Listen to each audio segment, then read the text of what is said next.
a.m. Time for the opening drive. Voted the best sports show in New Mexico for 5 years running.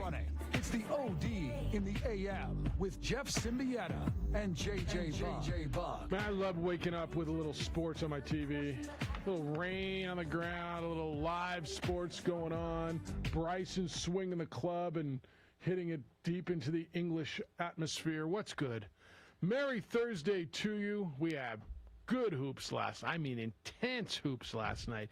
You got referees making no calls and players playing through it and turnovers and big plays, and man, that was fun. Good game and good day. What's up? It's the opening drive on 95.9 FM and AM 610, the Sports Animal. Jeff Siembieda, JJ Buck. You enjoy the hoops last night?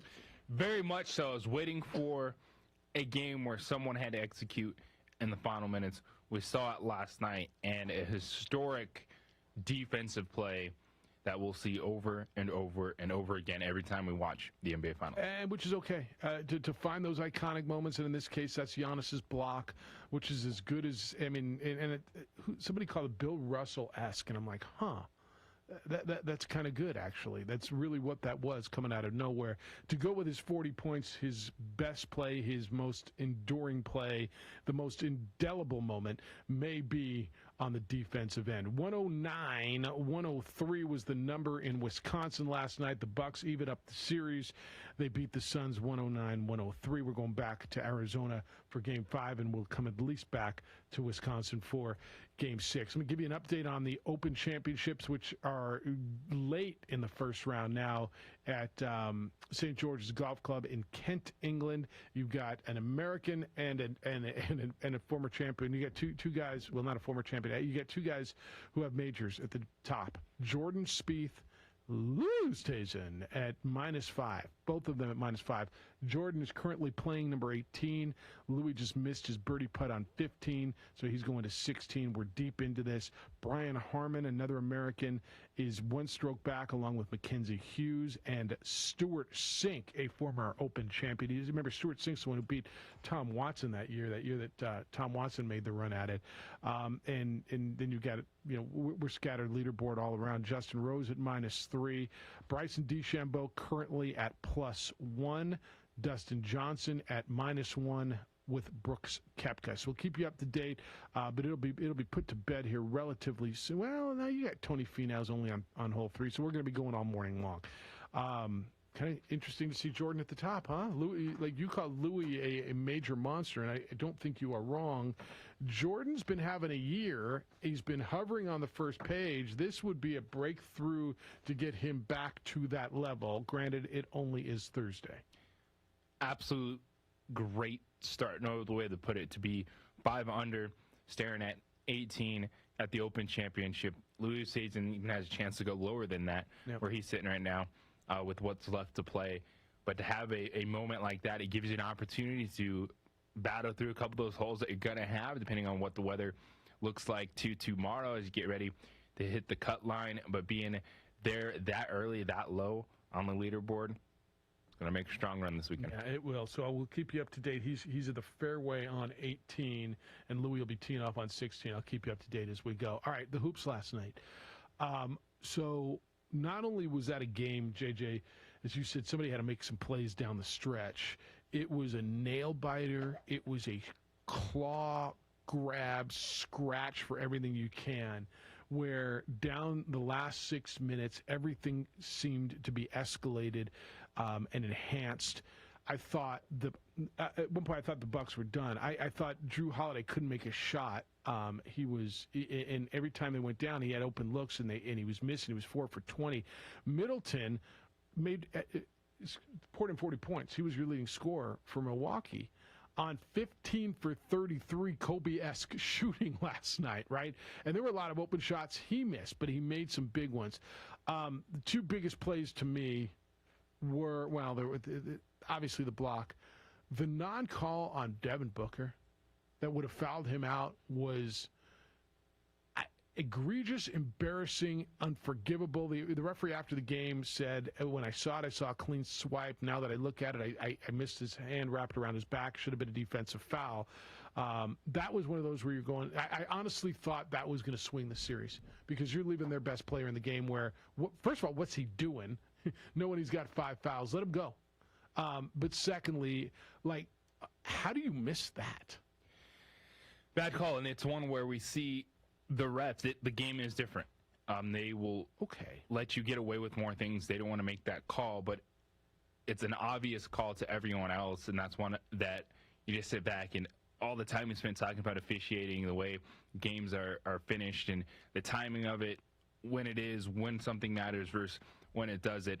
It was a break for Phoenix. They weren't able to capitalize it, and Milwaukee was able to close it out. Mike Breen, I believe, during the play-by-play just said, bad officiating, and I thought that was great play-by-playing. I thought it was great.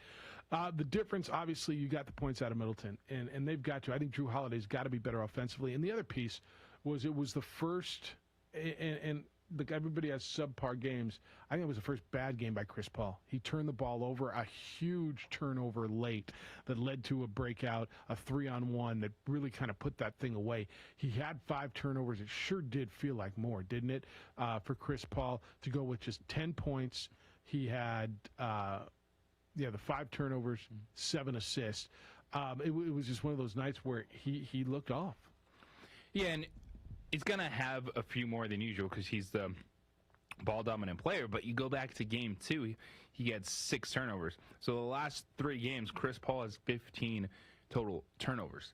And as good as he's been, he's still the key to provide that consistency, to provide the play that's going to open up everything else because Devin Booker's going to get his. No surprise. Right. Everyone knew a bounce-back game was coming from Devin Booker. To score 42 points and not hit a 3-point shot is really impressive, much like what Giannis does in a game, but especially for Devin Booker, who doesn't have that kind of physical presence inside. And what we saw last night, and we've seen it in spurts, and that's why these two teams are here, but especially for Milwaukee. Chris Middleton is the 3rd best player in this series.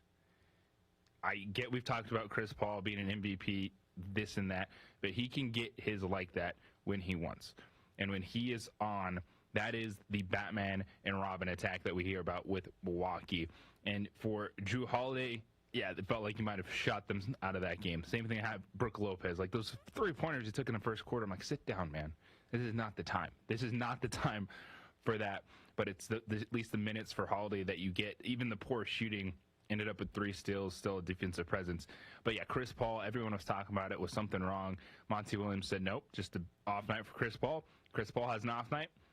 We're not going to win on the road. And so I would expect the bounce back from him, much like you saw from Devin Booker coming up in game 5. I think Chris Paul has a great game when they go back, but it was an off game. I give you Middleton is the 3rd best player after Giannis and Devin Booker, but I don't know that he is every night.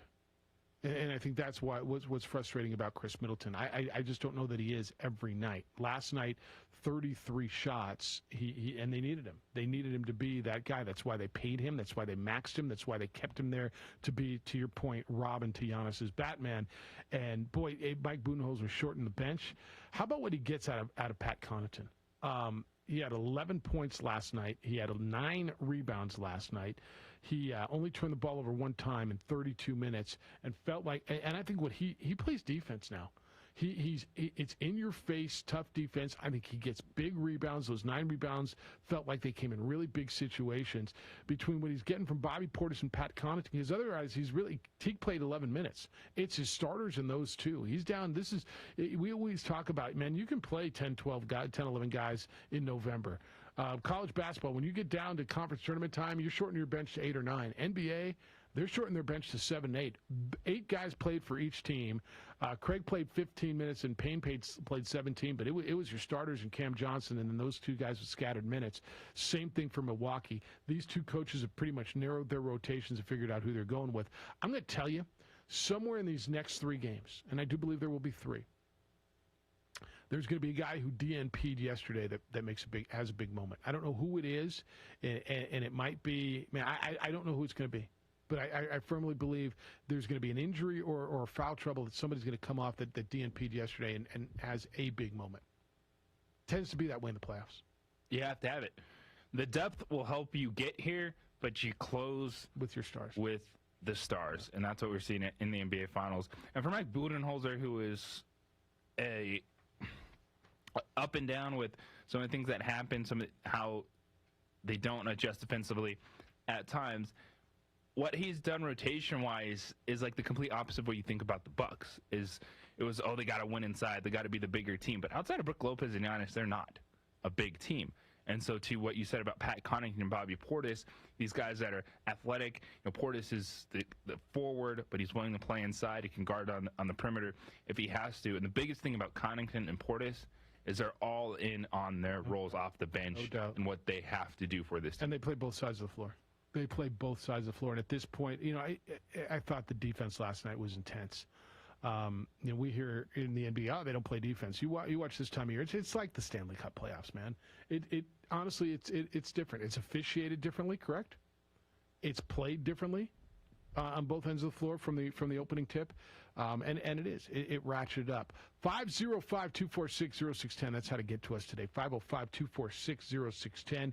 That's the Quan's Auto Care hotline. You can use the same number. It is the NMDOT text line. Emails come in, jeff@sportsanimalabq.com, jj@sportsanimalabq.com. On the Twitter, follow JJ_JJ Buck. Watch the show on our Facebook page, The OD in the AM. Josh is in today producing for you on ProView Networks. Bobcat's back in the minor leagues today after a big stint yesterday up in the big league on the big stick, hanging out with Bob Clark. It was Bob, and a Mike. 2 Bobs and a Mike yesterday. And I got woke up out of one of the best sleeps I was having, too. Yeah, but just think, was it good to get the call up to go work with Bob Clark yesterday? Well, yeah, but then I flubbed it. So I'm back down here. It. Is that why they threw you back down? Yeah. Yeah. Did you guys retrain? 2 Bobs and a Mike. Hey, welcome to the morning show. 2 Bobs and a Mike. Yep. All right.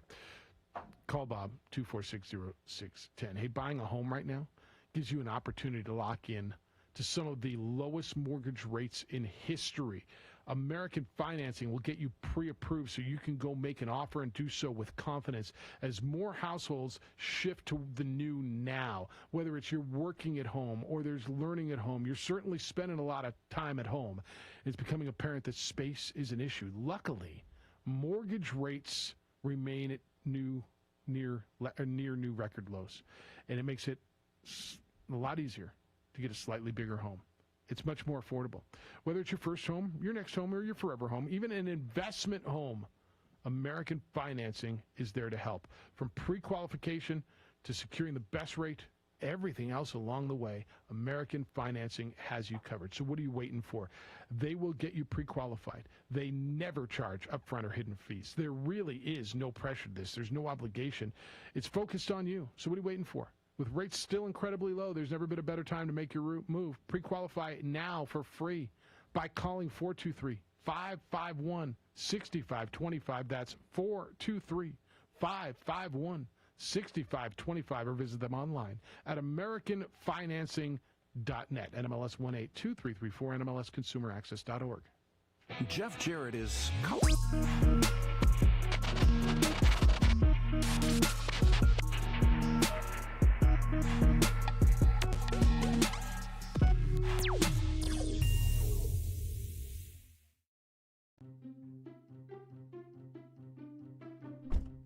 Are you sure we're supposed to be doing this? Don't worry, I've watched him do it 1,000 times. Come on, what's the worst that could happen?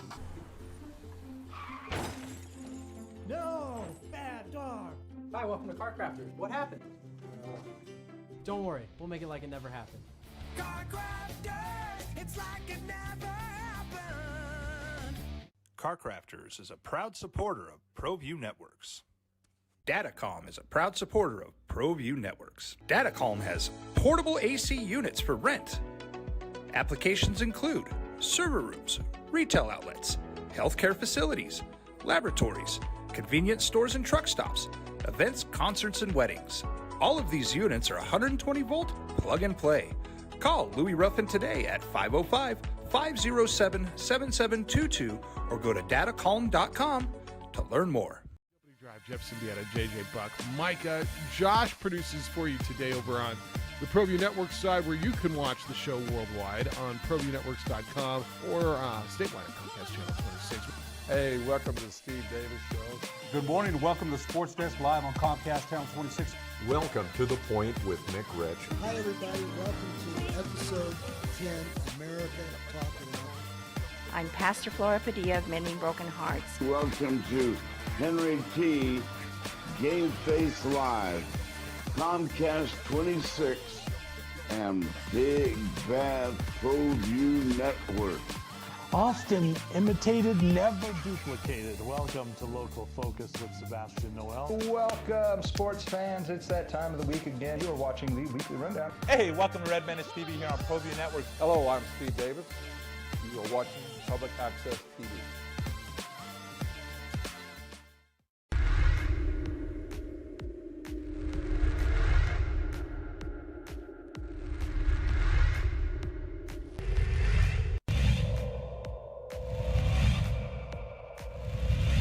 Center fielder, Caden Bell on first. Here's the pitch to Heath. Struck him out. And great pitching by Alvarado. That'll do it for the Tigers in the top of the fifth.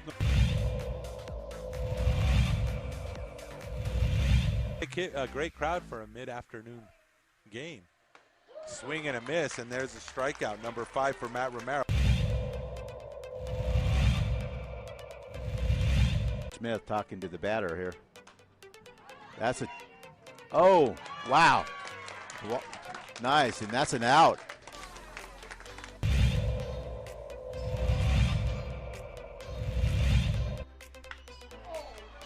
What did I tell you? That one's that gets over the head of the right fielder. That's going to bring in 2 runs as Adrian Martinez with the RBI double.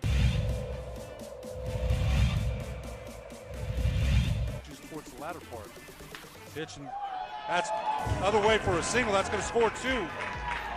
That makes the score 9-0. So RBI double. That's going to make it. That's it. It's 10 runs there.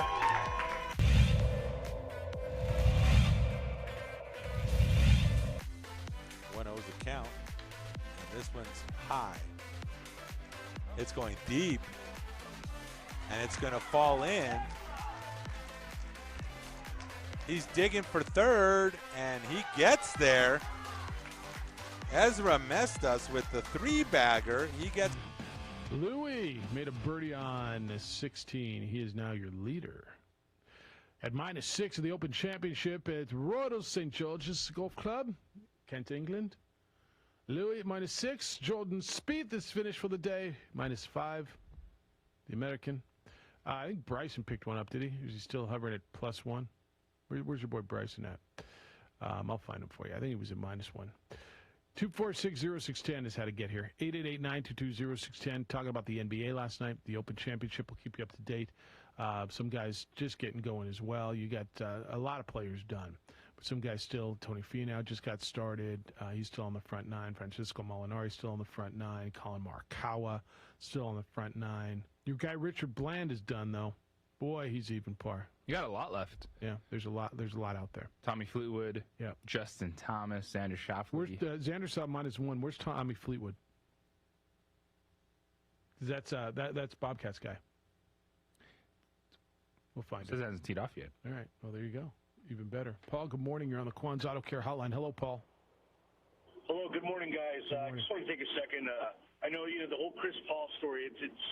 It's a great story, and yeah, of course, I'd love to see him win. But the way Holiday's established himself the past couple of games defensively, and not only that, his ability to make plays and penetrating and dishing over to Giannis, and it's just it's been so impressive. I'm blown away by how he's grown, and it's almost as when it's like I want Giannis to defer a little bit more, because when he's dominating the ball, I mean, yeah, it kind of gets to a point where everybody kind of stands around and watches him do his Euro step to the basket. But when Middleton and Holiday are the ones, the primary focus, where they're the ones controlling the tempo and the ball, good things happen. And so I'd like to see a little bit more of that. But all around, it's just kudos to Holiday for playing some great basketball. See, Paul, and I think he's come a long way, and I really, really like him. My issue with him and Middleton is the consistency or lack thereof.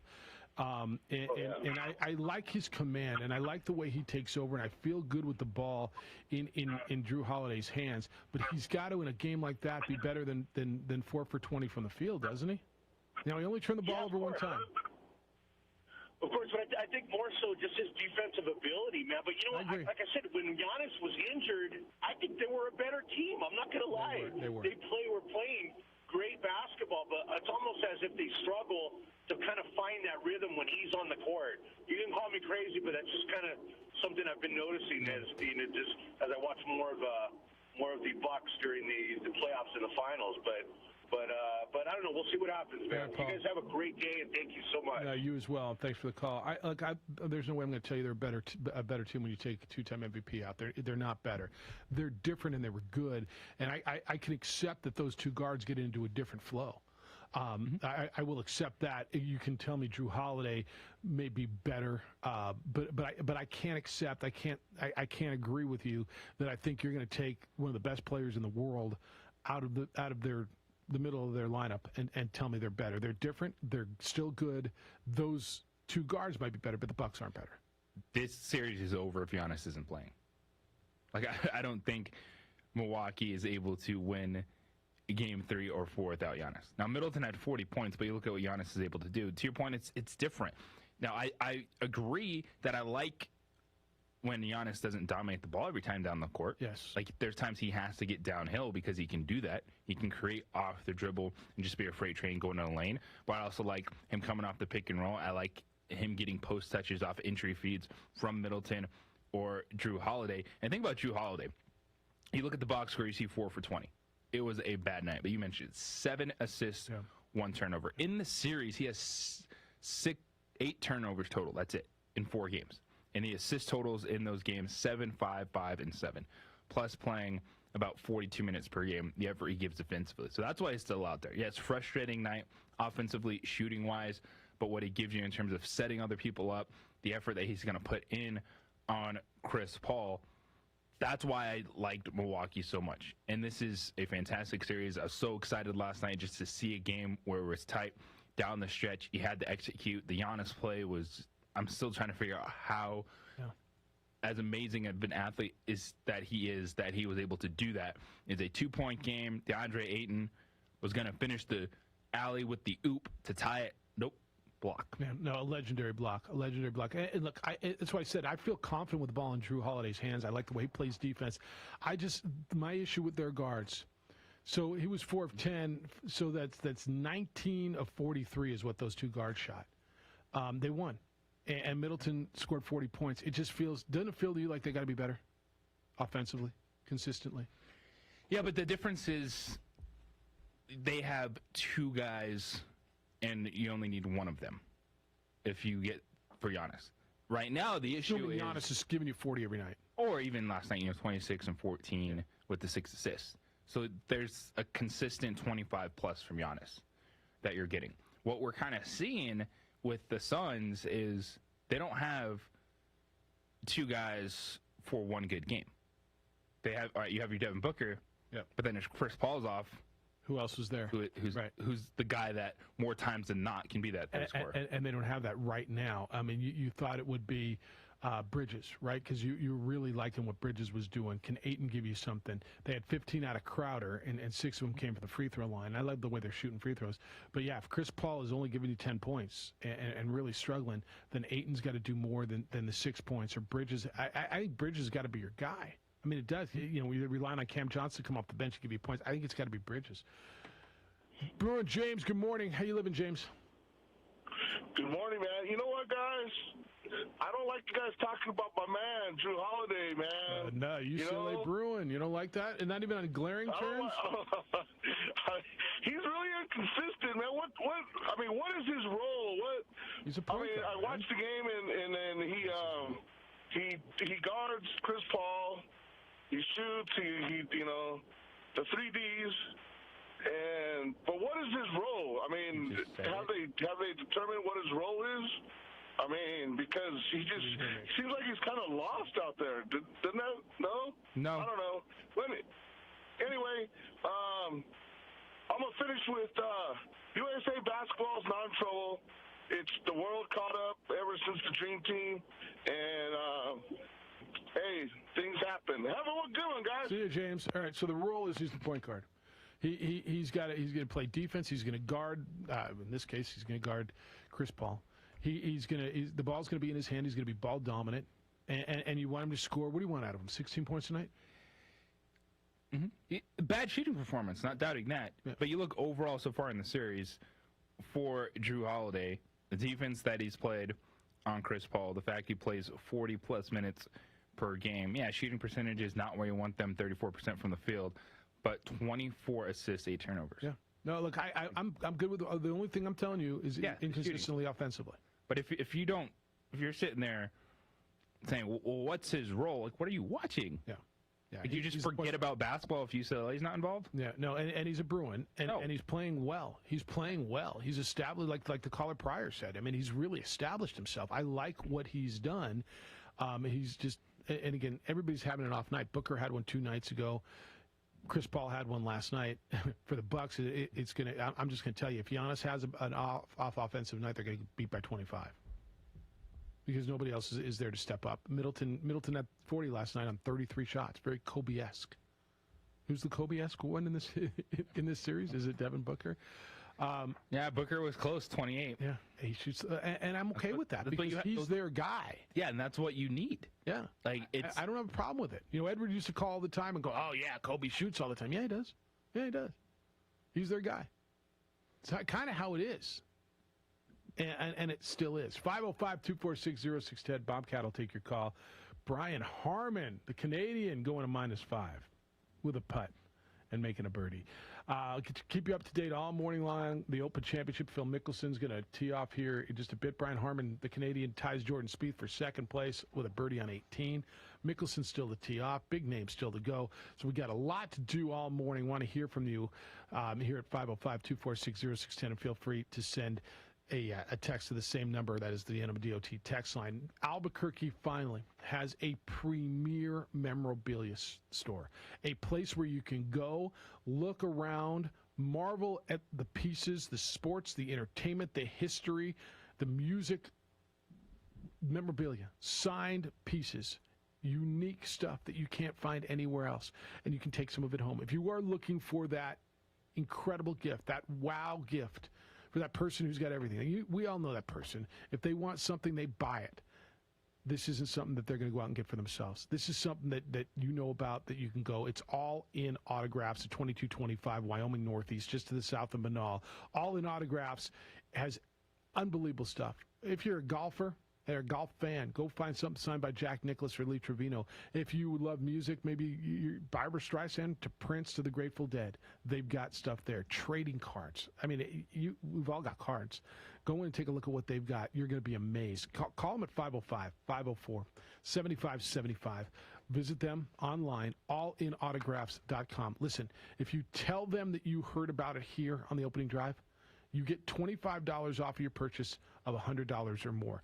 Go in, take a look at what they got. Look at them online, and you're going to go, dang, really? That's what they – and then you're going to go in, and I spent 2 hours there. They've got big events going on there as well. Card trading night coming up July 22nd. Texas Hold'em night on July 23rd. They'll have a big wine whiskey tasting night on July 24th. And then next month, appearances to sign by Lincoln Kennedy, Steve Garvey, Nick Lowry, Rick Barry, amongst others. Rick Barry was a big topic on the broadcast last night. Mike Breen, Jeff Van Gundy, and Mark Jackson were all talking about Rick Barry, maybe the most underrated player in the history of the game. He will be in Albuquerque at All In Autographs next month. Go take a look at him. And don't forget to tell him you heard about him here on the opening drive to get $25 off a $100 purchase or more at All In Autographs at 2225 Wyoming Northeast. Meloy Los Lunas wants you to make the jump in July. For your business or your home, Valley Fence stands alone. We're number one in New Mexico for a reason. It's the best fence you can own.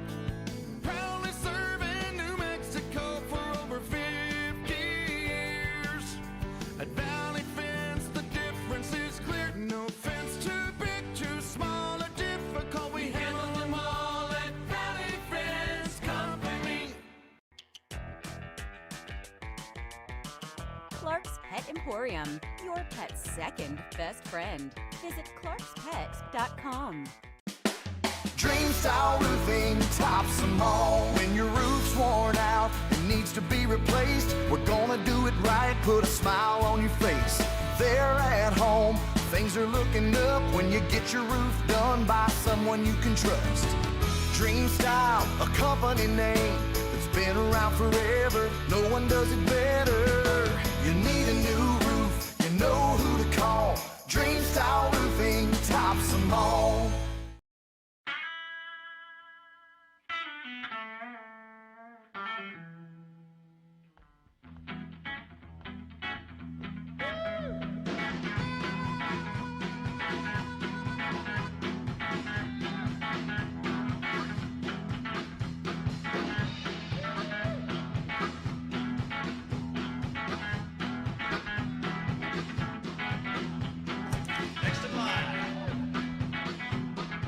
Rudy's is a proud supporter of ProView Networks.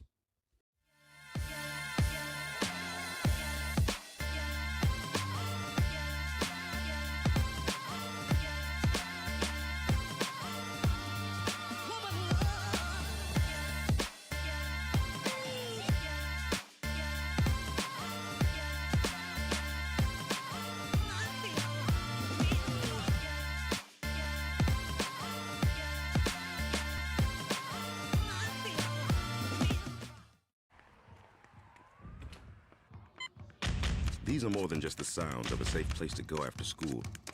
These are the sounds of interest being ignited and of mentors making an impact. At Boys and Girls Clubs, we don't do just one thing. We do whatever it takes to meet the needs of every kid who comes through those doors. Because whatever it takes is what it takes to build great futures. Great futures start here.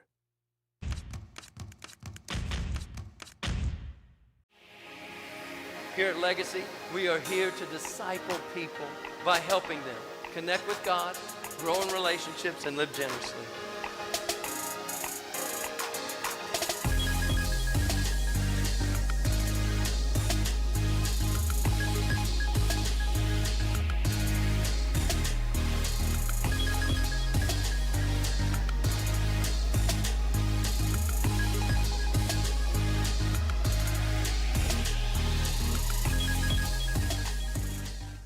Don't sacrifice quality of flavor when you're in a hurry. Golden Pride offers ribs, fried chicken, green and red chili, breakfast burritos, and Frontier Cinnabons. A lot of big names still to go out. A lot of big names on the golf course at the Open Championship. Royal St. George's Golf Club, Kent, England. Dustin Johnson for birdie. Dustin just lips one out. Louis Oosthuizen is your leader. He's playing 18, but he hit his drive into a fairway pot bunker, so he might be looking at coming back one to Jordan Spieth and Brian Harman. Those two guys are in the clubhouse.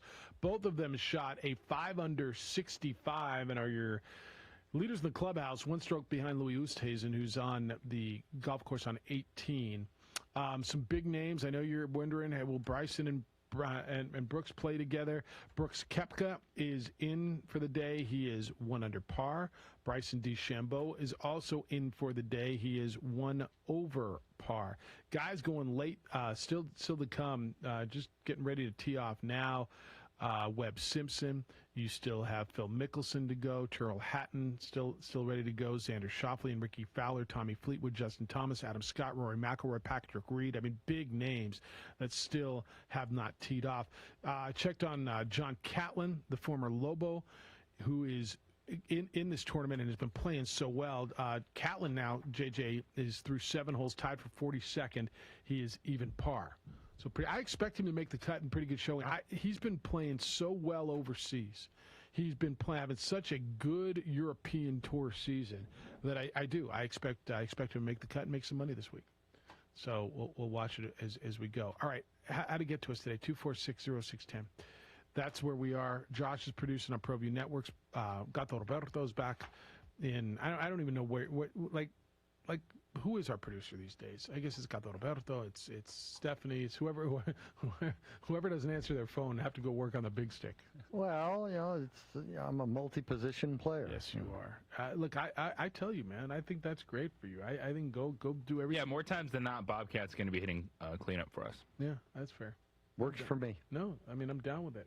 Like, you might even be here tomorrow to hoe. Who knows? Yes. Might even. Plans are that I am. The plans are. Stephanie enjoys the hoe too now. Yes, she does. I mean, who doesn't? I know it's stupid. I know it's silly. I know, but you know what? It's our silly stupid. That's right. It's ours. And I got a couple buddies. Now he's the kid's in college, but one of my buddies used to call him, and he would text, "When's the hoe? I got my son and two other kids carpool, and we're going to school, and they want to hoe. They can't wait to hoe." And I guess they would sit in the car and drive down whatever street they were going to the school, and they'd all be hoeing in their car going to school. See? And I found out that Double Dutch Bus used to be played at the skating rink frequently. Is that right? It was on. They used that song. NBC uses it on. Oh, look at that shot by Louis. He's going to save par.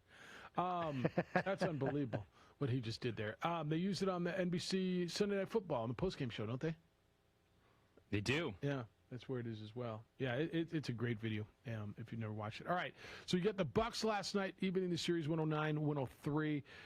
Happy to converse about that. Want your thoughts on that? I thought it was an intense watch. And let's go to the Devin Booker missed call, because that, honestly, and I'm not going to tell you that it is so rare that I will ever tell you that a referee's call changes the outcome of a playoff series.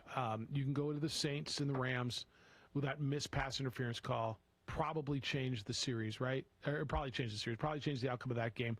The Saints probably were going to kick a field goal, and most likely now they said we're going to have to kick the field goal. They still have their chances. They still lost in overtime, but that probably changed the NFC representative in the Super Bowl, right? Yeah. Okay. This absolutely could have changed the outcome of the NBA Finals. If Devin Booker stayed in, and I mean, he scored 42 points.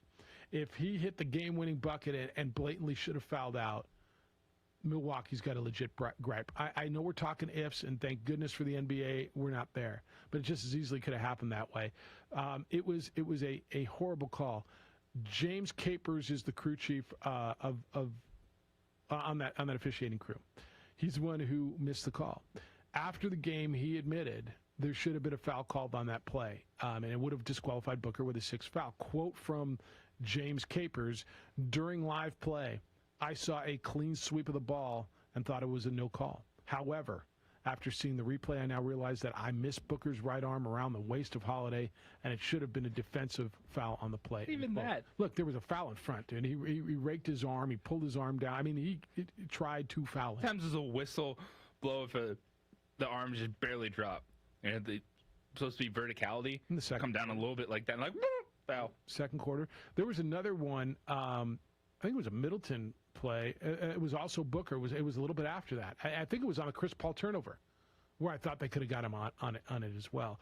Now, luckily for Milwaukee, honestly, luckily for the league, that call did not turn that game. Giannis converted the miss on that play into a basket.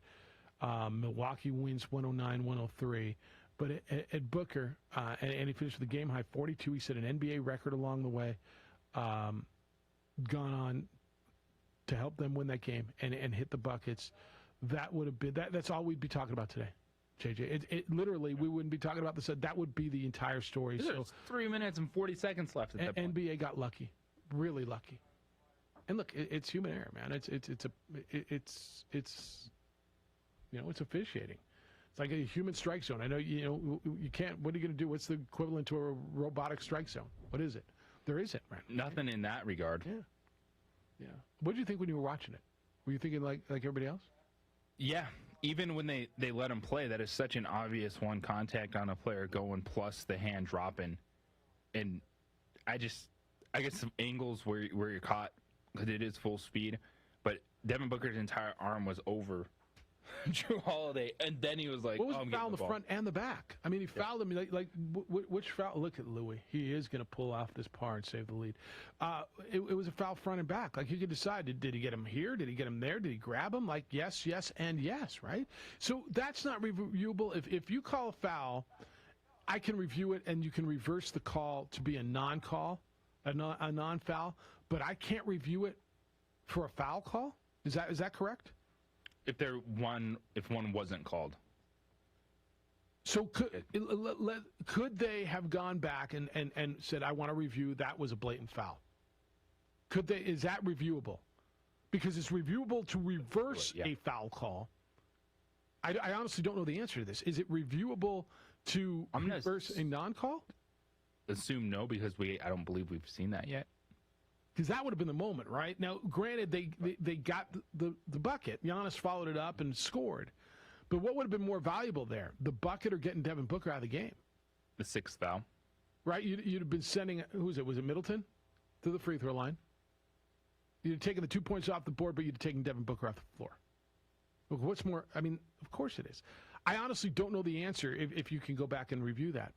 And I'm going to guess no, because I haven't seen Mike Budenholzer getting just destroyed for not doing that. And Mike Budenholzer, I think social media loves to go after him. Does pressure come off of Mike Budenholzer if they win this thing? Absolutely. It does, right?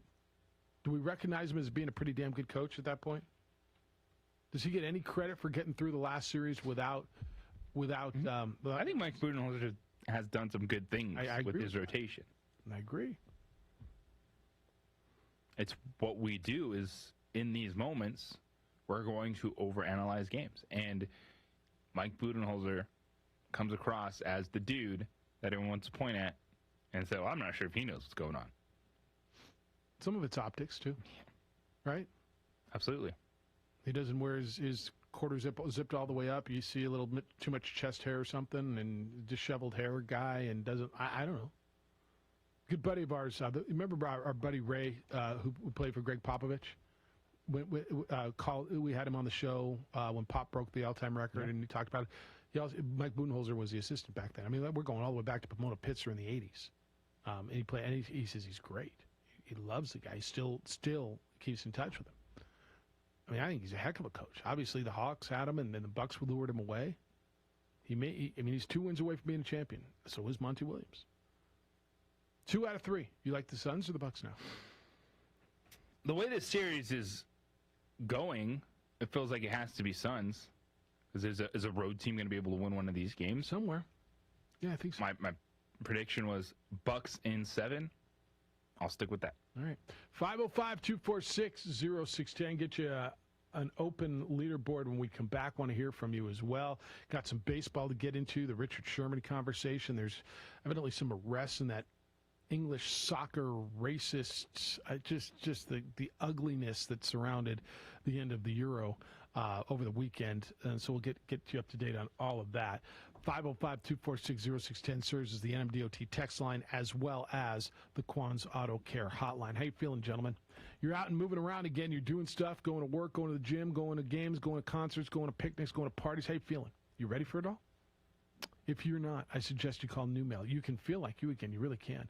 Maybe you're dealing with things that are 100% natural, things like fatigue, low T, erectile dysfunction. There is a place right here in Albuquerque that can help you.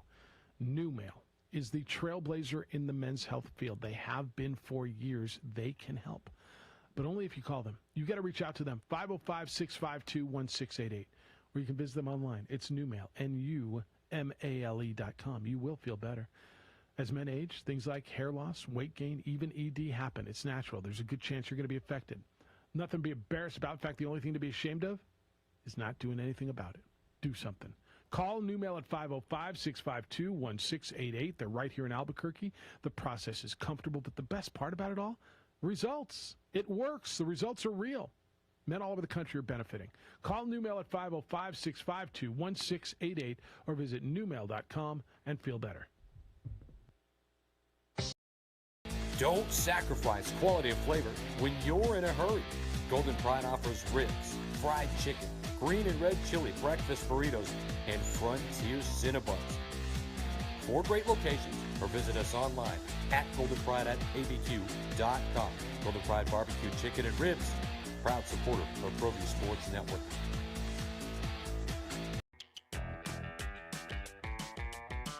Clark's Pet Emporium, your pet's second best friend. Visit clarkspets.com.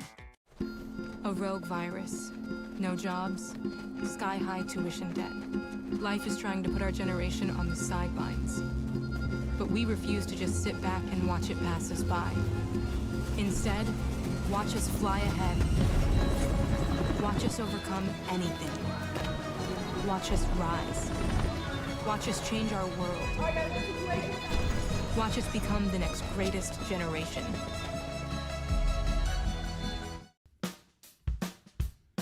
Well, I'm going to the frontier, walk up to the cashier, order up a root beer and a number one. Cover it with green stuff, one scoop is not enough. Find a booth is real tough, back by the Duke. Meet my family, meet my friends in the quirkiest restaurant I have ever been. All of Albuquerque's favorite spot, it's the Frontier Restaurant. The Frontier Restaurant is a proud supporter of ProView Networks. Calling all football players, are you looking to develop your skills this season? It's never too late or too early to put in the work. Coach Carl Barrere and the Air Barrere program at 8 Grady's Performance Center provide comprehensive position training for aspiring football players at all levels. Whether you're looking to increase your speed, gain strength, or hone your skill, we train all positions with a team of experienced coaches who know what it takes to succeed at all levels from Yaffle to college. Check us out at 8gradys.com to learn more and sign up for training today. Jackson Compaction wants to help you keep your green and keep the community green as well. Jackson Compaction has worked hard to maintain the same prices since day one. Always easy and painless trash removal with professional crews and quality service. If it's non-hazardous waste, debris, or trash on your land, leave it to us. At Jackson Compaction, we're dedicated to ensuring the conservation of our environment. You trash it, we smash it. Jackson Compaction, we've earned a reputation for great results. Turbo Threads is a proud sponsor of ProView Networks. Almost 30 years of experience means fast service, great prices, and a wide selection of apparel from t-shirts to performance sport shirts, even jackets and hats. They feature low minimums and no setup charges on most orders. Turbo Threads is located at 1503 Golf Course Road in Rio Rancho, or find them on Facebook, online at turbothreads.com, or call 999-1234 for Turbo Threads.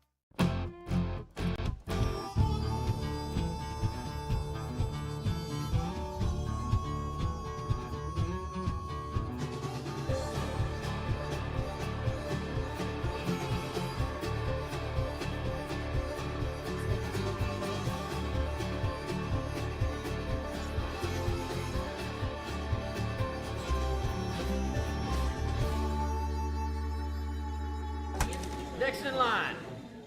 Rudy's is a proud supporter of ProView Networks.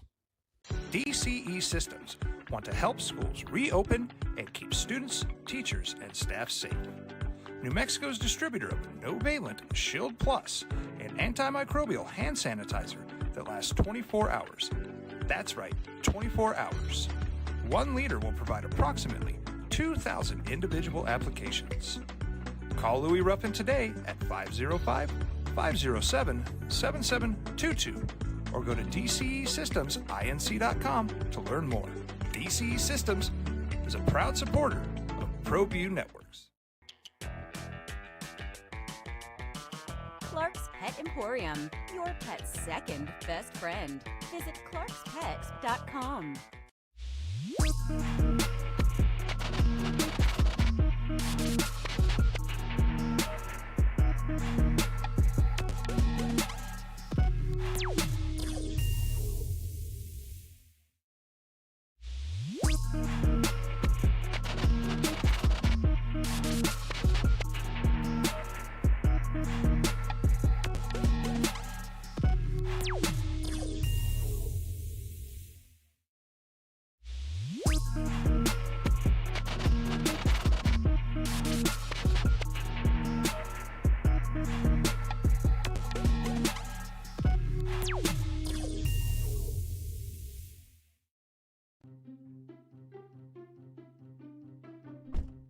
Are you sure we're supposed to be doing this? Don't worry, I've watched him do it 1,000 times. Come on, what's the worst that can happen? No! Bad dog! Hi, welcome to Car Crafters. What happened? Don't worry, we'll make it like it never happened. Car Crafters, it's like it never happened. Car Crafters is a proud supporter of ProView Networks. Datacom is a proud supporter of ProView Networks. Datacom has portable AC units for rent. Applications include server rooms, retail outlets, healthcare facilities, laboratories, convenience stores and truck stops, events, concerts, and weddings. All of these units are 120-volt plug and play. Call Louis Ruffin today at 505-507-7722 or go to datacom.com to learn more. Drive, Jeff Siembieda, JJ Buck. Micah, Josh produces for you today over on the ProView Network side, where you can watch the show worldwide on ProViewNetworks.com or statewide at Comcast Channel 26. Hey, welcome to the Steve Davis Show. Good morning and welcome to Sports Desk Live on Comcast Channel 20. Louis Oosthuizen did save his par on 18. He hit it into one of those fairway pot bunkers, but had a good enough lie to get himself out. Hit a terrific third shot and made a putt. So your leader in the clubhouse now after 18 holes, the pace is 6 under par. Louis Oosthuizen is, and I didn't know Louis finished, well, I guess I did, I forgot, finished runner-up at both the PGA and the U.S. Open, so he's one stroke better than Jordan Spieth and Brian Harman. Phil Mickelson just hit his first shot of the day, so Rory hasn't teed off yet. So you got a lot of big names still out there to chase it down, but that's where we are, and I'll keep you up to date as we go through the morning, and you'll enjoy the Open Championship to crown, JJ, not the champion, but what do they call it? The Champion Golf of the Year. The Champion Golf of the Year is just so European, so British, so gentleman-like. It's the opening drive. Jeff, JJ, Bobcat, and Josh. Did you know? I didn't know this either. And I think this almost puts more of the Kobe Booker pressure on Booker. Kobe was drafted in 1996, 13th overall. He retired in the 2015-2016 season. Devin Booker was born in 1996, the year that Kobe was drafted.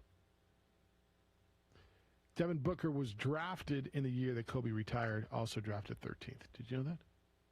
Did not. Kind of spooky. And if you believe in that stuff, if you like that stuff, that mean anything? I don't know. Probably doesn't. But there's certainly a lot of comparisons there, is there not? There is. Told you, man. I hate calling him the next Kobe, the next Michael, the next LeBron. What if he happens to be the next Devin Booker? I think that could work. I think the next Devin Booker is going to be, whether the next, I mean, Kevin Durant might be there, but in line to be one of the few players who get to that shelf. Mm-hmm. And when you look over the next few years, there's going to be a new face of basketball. I don't think anyone's going to slide in and necessarily be LeBron James. It's kind of similar to the few years after a Michael Jordan. Then, like, Kobe didn't really take off, even when he was winning championships. I think it was right there. What do you think, like 05, 06? Kind of when that run was coming to its climax for the Lakers, where kind of Kobe ascended to that, face of the NBA status. And there's a lot of options. And I think over the next few years, as LeBron makes his final run, we'll see what KD can do next year with the Nets if they're healthy.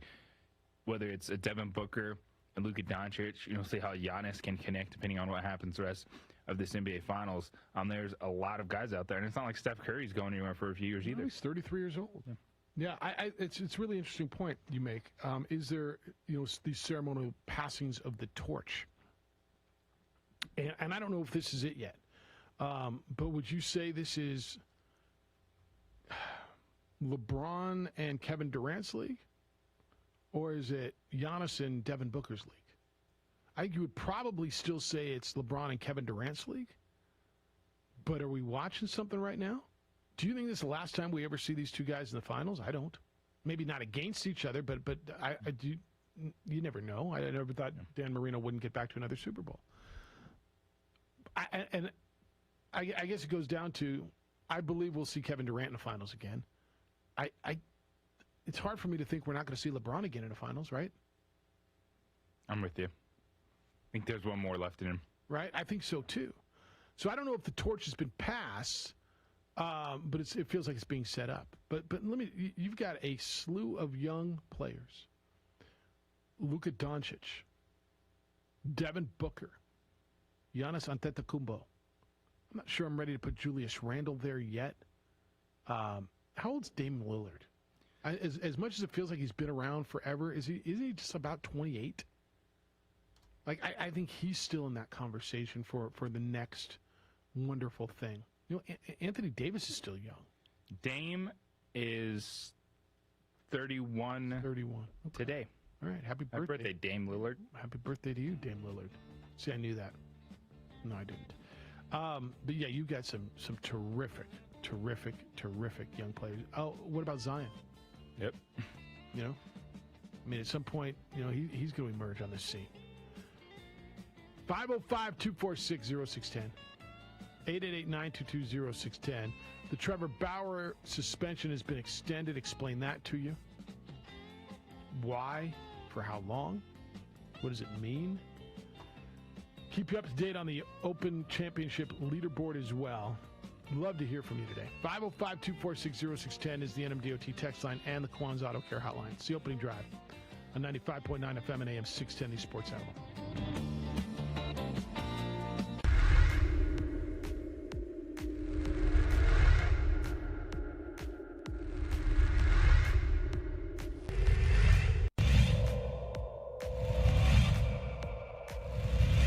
Center fielder, Cade Bell on first. Here's the pitch to Heath. Struck him out. And great pitching by Alvarado. That'll do it for the Tigers in the top of the fifth.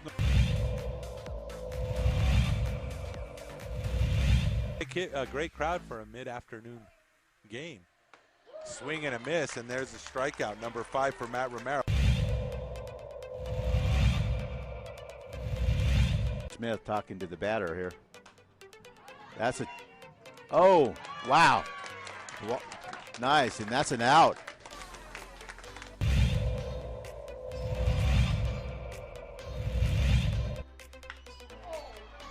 What did I tell you? That gets over the head of the right fielder. That's going to bring in 2 runs.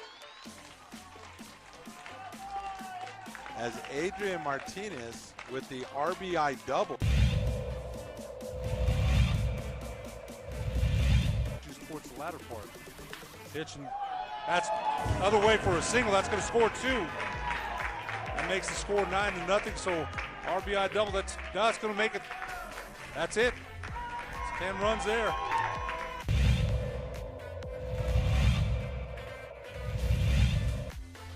1-0's the count. And this one's high. It's going deep. And it's going to fall in. He's digging for third, and he gets there. Ezra Mestas with the 3-bagger. He gets the triple, and 2 more runs scored.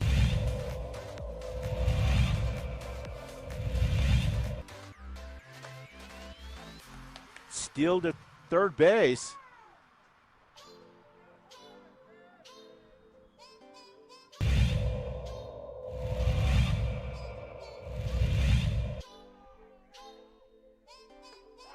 He brought the hot sauce for strike 3.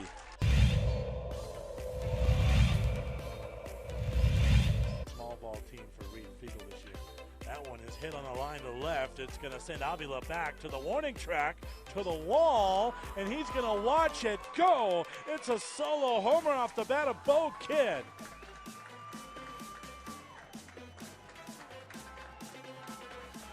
One nothing Eagles. Just when we were talking about small ball, the Eagles play long ball.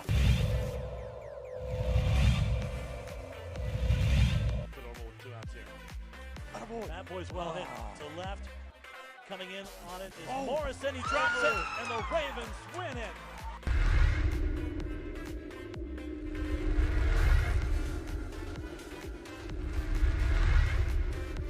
For your business or your home, Valley Fence stands alone. We're #1 in New Mexico for a reason. It's the best fence you can own.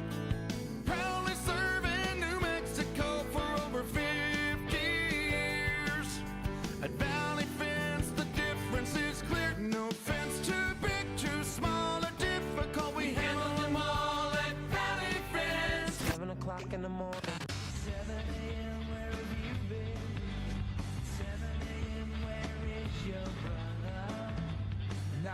voted the best sports show in New Mexico for 5 years running. This is the opening drive with two-time New Mexico Sportscaster of the Year, Jeff Siembieda, and J.J. Bach. Bucks even the series in the NBA Finals yesterday, 109-103. They beat the Suns in Wisconsin. Giannis Antetokounmpo, 26 points and 14 rebounds. Chris Middleton led the way in scoring for Milwaukee with 40. Devin Booker, 42. In an effort for the Suns, it now goes back to Arizona, where they will play Game 5, then back to Wisconsin for Game 6. Game 7, if necessary, will be in Phoenix. What's up to you? It's the opening drive. Jeff Siembieda, J.J. Buck, glad you're with us. Baseball back in the Burke tonight. Isotopes are back home. They open up a series with Sugarland, who is in first place and has beaten the Isotopes 10 out of the 12 times the two teams have played this year. However, JJ, Isotopes are about as hot as anybody in the minor leagues right now. They have won 5 in a row. They are 9-2 in the month of July, and they're rolling a little bit. There will be, at least as of now, that doesn't mean we don't get word in an hour, in a minute, or 3 hours that Alex Bregman's going to be here. But as of now, we have not gotten any word that Alex Bregman will be there tonight. They got 6 games against Sugarland. I'm going to guess you see him at some point. He probably needs, 2 games, maybe 3, to get ready to go back up to the show? We'll see. You don't want him to be a big tease. Boy, and there was a lot. There was a lot. And it came from Alex. Yes. Yeah. So I say you don't want him to be a big tease. Yeah. Yeah, and I know the Isotopes were excited about the possibility, and I don't blame them. In fact, Addie is like, "Oh, can we go? Can we go?" So we switched nights, and we're going to the ball game tonight, and she's got a buddy going with her. I don't know that she's going to see her fellow Albuquerque Academy brethren, but she'll have a good time at the ballpark and hang out with a buddy of hers. But yeah, it's probably not going to happen. You saw they added 10 games to the schedule, right? So minor league baseball extended its season. And they're going deep now because they lost all of last year to COVID. They cut the season back from 40 games ish to 120. So they made official 10 more games for each team. The Isotopes will play 5 at home, 5 on the road. I think they get 5 more with Reno at home, and then they'll go to Sacramento, and the season will go all the way through October 3rd, which is getting a little late. I know you have a chance to win something. Yeah. Got your regular season winner, but then you have your final stretch winner. There's a chance, baby. Yep. Let's go. 10-game sprint. Hang that banner. Yep. Final stretch winners. So you will have that. Baseball season is extended, and tickets are all on sale for all of that. If you want to go out and see them, of course, we've got the games for you here on the Sports Animal. All right, Dodgers will get back at it after the All-Star break tomorrow. The administrative leave, which Dodger pitcher Trevor Bauer is currently on, has been extended by about 2 weeks. It may get extended more. It goes to July 27th. So that pushes Bauer's leave past the scheduled July 23rd hearing for a domestic violence restraining order, which was filed by a woman in Los Angeles Superior Court. Bauer representatives issued a statement. They denied that Bauer had assaulted the woman, calling all of the encounters wholly consensual. I'm sure you've seen, heard, read what went on. It certainly is graphic. How's that? But this is the 3rd time that this leave has been extended. The first 2 times were by 7-day increments, and this one by more. I guess the question's coming down to the Dodgers. I mean, there's a lot of questions. The baseball question comes down to, do the Dodgers need to prepare to make the rest of the season run without Trevor Bauer? And I'm thinking the answer might be yes. I'm starting to lean that way, because if right now this does not feel like something that's going to be resolved anytime soon. And if you're Trevor Bauer, if you're his agents, your representatives, like, who do you go to? Do you have a meeting with Major League Baseball and say, hey, this is where we're at? This is why we'd like Trevor to be reinstated to be able to finish this season. And then for Major League Baseball, you want to let the process play out, but then you also realize that it could cost this dude the majority of the season. And even when it was reported that this was a consensual relationship, when you see the things that ended up happening, you absolutely get in the moment why Major League Baseball is like, we have to hit the pause button. with Trevor Bauer. There's a lot. Try to figure this out. Yeah, no, there's a lot there. It's graphic. There is a lot there, and so, where does this go? Now, some things have been canceled. Some things have not. Bauer's bobblehead night was canceled. That was scheduled for August 19th, so you can't get a Trevor Bauer bobblehead. But Bob, while he was on administrative leave, Trevor Bauer will continue to get paid by the Dodgers, from whom he receives about, how much do you think he gets per week? Per week, Bob. 10 grand? $1.5 million per week. I'd like that gig. From the Dodgers. And he is getting it while he is on administrative leave as well. So I guess he can afford his lawyers. So that's where that whole thing is. And look, there's nothing good about it. Like there's nothing good. And I hear, I've read the one side saying it was consensual and she went up there and she won it and she went back. And the other side saying, look, man, whether she won consensual or not, you can't assault her and choke her out. And so this isn't for me to litigate. I've read as much as you can read and wherever you are. But that's where it is. Baseball gets back to it tonight. One game tonight. Red Sox and Yankees. Of course it is, right? What else? How else would it be? ESPN will give you Red Sox and Yankees. Second half started. By the way, have you listened to Yankee Fan? Like, Yankee Fan is about ready to jump off a bridge. How can it be? How can our team stink so bad? And they got to fire Cashman. He's a bum, and Aaron Boone's a bum, and they got to get Judge has to start hitting, and it's unbelievable. This is a fan base. You cannot have a bad year there. You cannot you cannot have a down year there. But we're getting started, and baseball's. I think we're past the second half, but the ceremonial second half. Yes. The Red Sox are leading the East by a game and a half over Tampa Bay in the American League. White Sox are 8 games clear of Cleveland in the Central. Astros, who had just their mascot representing them at the All-Star game, JJ? Just the mascot. They are in first place in the West, 3.5 games clear of the Oakland Athletics. National League, the Mets are 3.5 games better than the Phillies, 4 games better than the Braves. Milwaukee, 4 games better than the Reds in the Central. And the Giants, with the best record in baseball, 2 games better than the Dodgers, 6 better than the Padres. So the tightest race is the American League East, where it is 1.5 games, and then the National League West. But you got some decent-sized spreads in there. You also are going to have a lot of good runs for the wild cards. Who's selling? That's the next thing. The trade deadline's coming next week. When does Trevor Story get sold, traded, sent? Who else is moving? Because that's going to be your next big baseball story, is the trade deadline. It is, and the deeper you go, I don't think the Rockies are selling Trevor Story.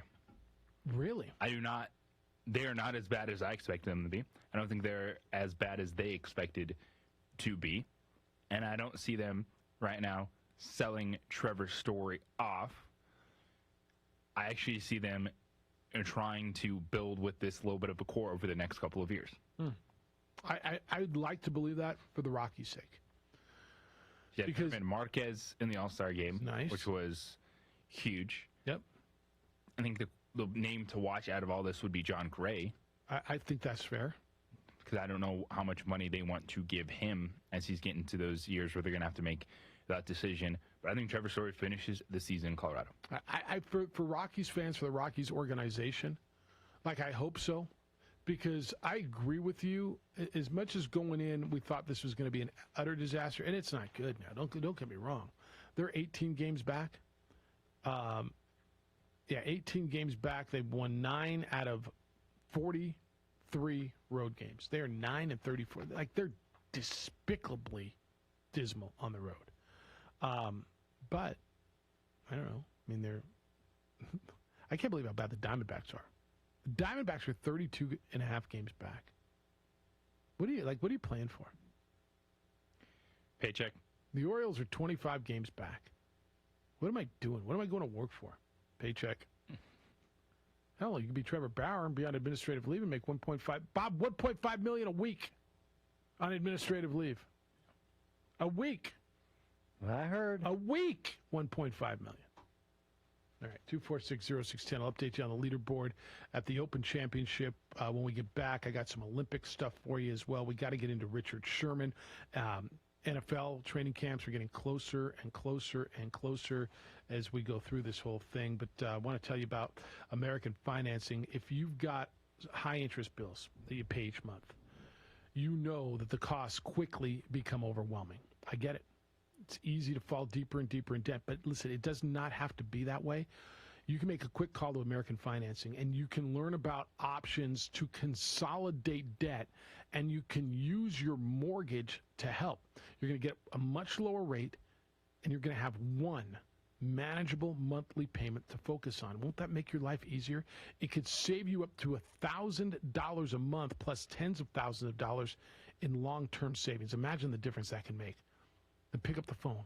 Get a free mortgage review and find out what you can save. There's no pressure in this. There's no upfront fees. There's no hidden fees. You may even postpone 2 mortgage payments. But you got to make the call. Call American Financing. I would suggest you do it now. 423-551-6525. That's 423-551-6525. Or visit them online, AmericanFinancing.net. NMLS 182334, NMLSConsumerAccess.org. Staples Connect is a new world of possible with innovative.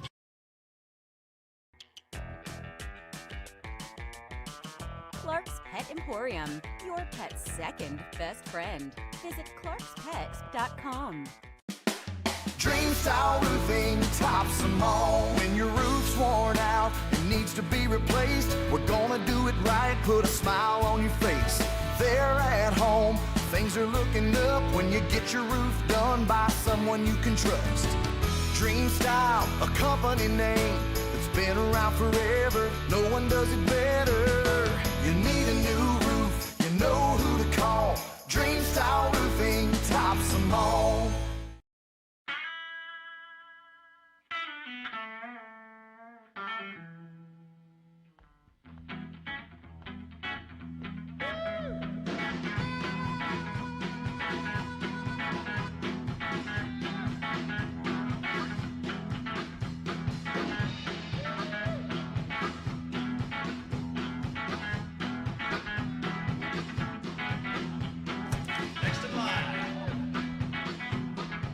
Rudy's is a proud supporter of ProView Networks.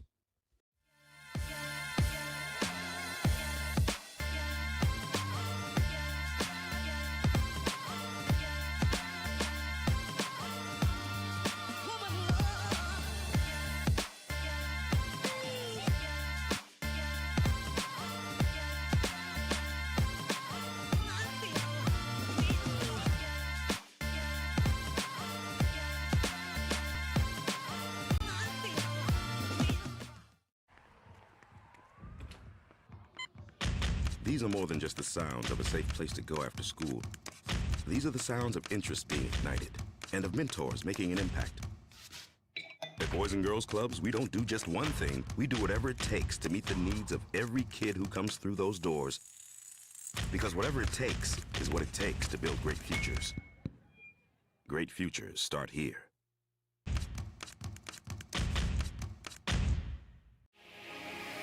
Here at Legacy, we are here to disciple people by helping them connect with God, grow in relationships, and live generously.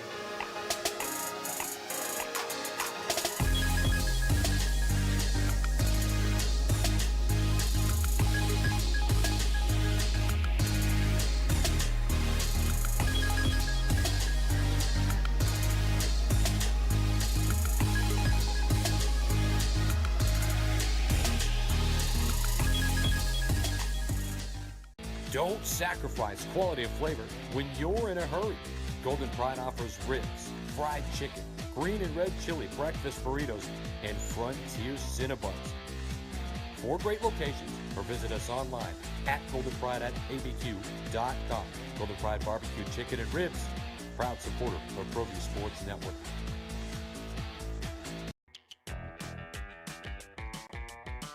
Clark's Pet Emporium, your pet's second best friend. Visit clarkspets.com. A rogue virus, No jobs, sky-high tuition debt. Life is trying to put our generation on the sidelines. But we refuse to just sit back and watch it pass us by. Instead, watch us fly ahead. Watch us overcome anything.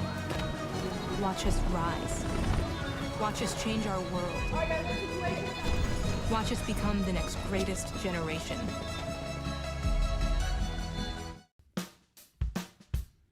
Well, I'm going to the frontier, walking to the cashier, order up a root beer and a number one. Cover it with green stuff, one scoop is not enough. Find a booth is real tough, backed by the Duke. Meet my family, meet my friends in the quirkiest restaurant I have ever been. All of Albuquerque's favorite spot, it's the Frontier Restaurant. The Frontier Restaurant is a proud supporter of ProView Networks. Calling all football players, are you looking to develop your skills this season? It's never too late or too early to put in the work. Coach Carl Barrere and the Air Barrere program at 8 Grady's Performance Center. Years ago, who said the world needs new refs? Was it Lance? Well, how many shows have you heard in the last week say that expanded replay is the answer? It isn't. The answer is better officials. It's from Ken. I don't know that we had a lot of shows that said expanded replay. I mean, we talked a lot in the Clipper, was the Clipper Jazz series? Clipper Sun series about the games and how long it took at the end. I'm not sure anybody was yelling for expanded replay. I think we were talking about more efficient replay. Is it better? Look, people, when you've got human beings, they're going to make an error. I'm going to be honest with you. That was Game 4. I don't know that I've got one other issue in this whole series. I mean, are you going back to a play and say that was a bad call? That you have not so far in the NBA Finals. Yeah. To your point, it was a mistake in the moment. He missed the call. Yeah. I don't know, Ken, what you do if you make a mistake. I know I do what I do on a daily basis. And you can say, well, they got to be better than that in the finals. And you're right. These are the best. That's why they're in the finals. That's why they're officiating the finals. I don't know, and I'm sure we're going to see today, a breakdown of that official's calls during the series, during the playoffs. I think the officiating in this series has been pretty good. They missed that call. And the NBA dodged a gigantic bullet because the right team won in this case. If Devin Booker would have come back and hit big shots down the stretch, he hit one more after that. But if he would have hit big shots and they won the game, and Devin Booker was the reason, all we would be talking about today. That's all. We wouldn't be talking about anything else. It would be that. So the NBA dodged a gigantic bullet with that. Bad call. Is it better officials? Man, I don't know. It feels like they're pretty good. I don't need expanded replay. And JJ, I still don't know the answer if that's reviewable. I know if there is a foul called, I can review it to have that foul nulled. Like you can reverse that call. Is it reviewable to say, dude, that's a foul? Like, I want to review that. It's a non-call that you're reviewing, so you can review calls, but can you review non-calls? And I guess not is the answer. But Ken, I don't. Yeah, we always want better. The man made a mistake. Thank goodness for the league. It didn't change the course of that series, because that was a series-altering call potentially. Correct? Yes, it was. I mean, that's as big as potentially what you saw in the Saints-Rams NFC Championship game 3 years ago. It is. It could have changed the whole thing. Dan says it's hard to watch, Jeffrey, Juan, Jose, y regresando Gato Roberto. Between Chris Paul flopping on the floor like a fish, almost every play having atrocious officiating, watch your players cry over that officiating, and now another long break between games, it's hard to maintain interest. Okay. I guess, has the officiating been that bad? It hasn't. I haven't felt that way. I haven't. I haven't either. To me, the officiating has not been the story of this series. Look, there's been plenty of series over the last few years, JJ, where you and I have walked in, and officiating's been the story. And there was an epidemic of it 2 years ago, where literally every day after games we were talking about a call or a non-call. I haven't found it. Now, Chris Paul flopping on the floor like a fish, he wasn't good yesterday. If Chris Paul, and I 1,000% expect Chris Paul to have a big comeback game in the next one, but if he finishes this in a whimper, the whole narrative on him changes, doesn't it? It does. I think as good as Chris Paul played, everyone got a little over their skis going, yep, he's in for that 3-year, $100 million contract. Chris Paul is still a valuable player. He's got to make an impact in this series. But you're seeing, his game, he plays his best when other players are making shots. Because what is he? He's a point guard.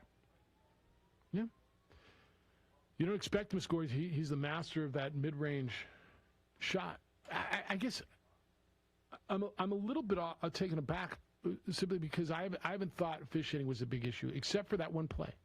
And look, that stands out, and it could have been, didn't end up being, but could have been the biggest moment in the series. But I guess I haven't watched the series and thought, gosh, the officiating's horrible. I just haven't. 505-246-0610. You've got Louis Oosthuizen in the house at -6 at the Open Championship. Jordan Spieth has won back. So I just showed you that Brandt Snedeker, he almost had that hole-in-one. He missed it literally rolled around the cup. On the next hole on 17, he jarred his approach shot for an eagle. So 2 iron shots that he almost jarred one and jarred the next. So he made 2s on 16 and 17, picked up 2 strokes. He's -2. But man, he just literally almost made the hole-in-one on 16, and then did jar his approach shot on number 17 to go to -2. Mickelson's +1. He bogeyed his first hole. He's out on the golf course just starting. Rory McIlroy's on his first hole, just getting started. So I'll keep you. A lot of big names just got going. Dustin Johnson finished up. He's at 2 under par. But it's Louis Oosthuizen who's leading. Jordan Spieth and Brian Harman are 1 stroke back at -5. All these guys are done. Dylan Fratelli, Mackenzie Hughes, Stuart Sink, 2 strokes back at -4. Some other names, Justin Rose at -3. Scotty Scheffler finished at -3. Victor Hovland, your cover boy in this week's Golf Magazine, is at -2. So, and Dustin Johnson -2. Sergio -2. John Rahm +1.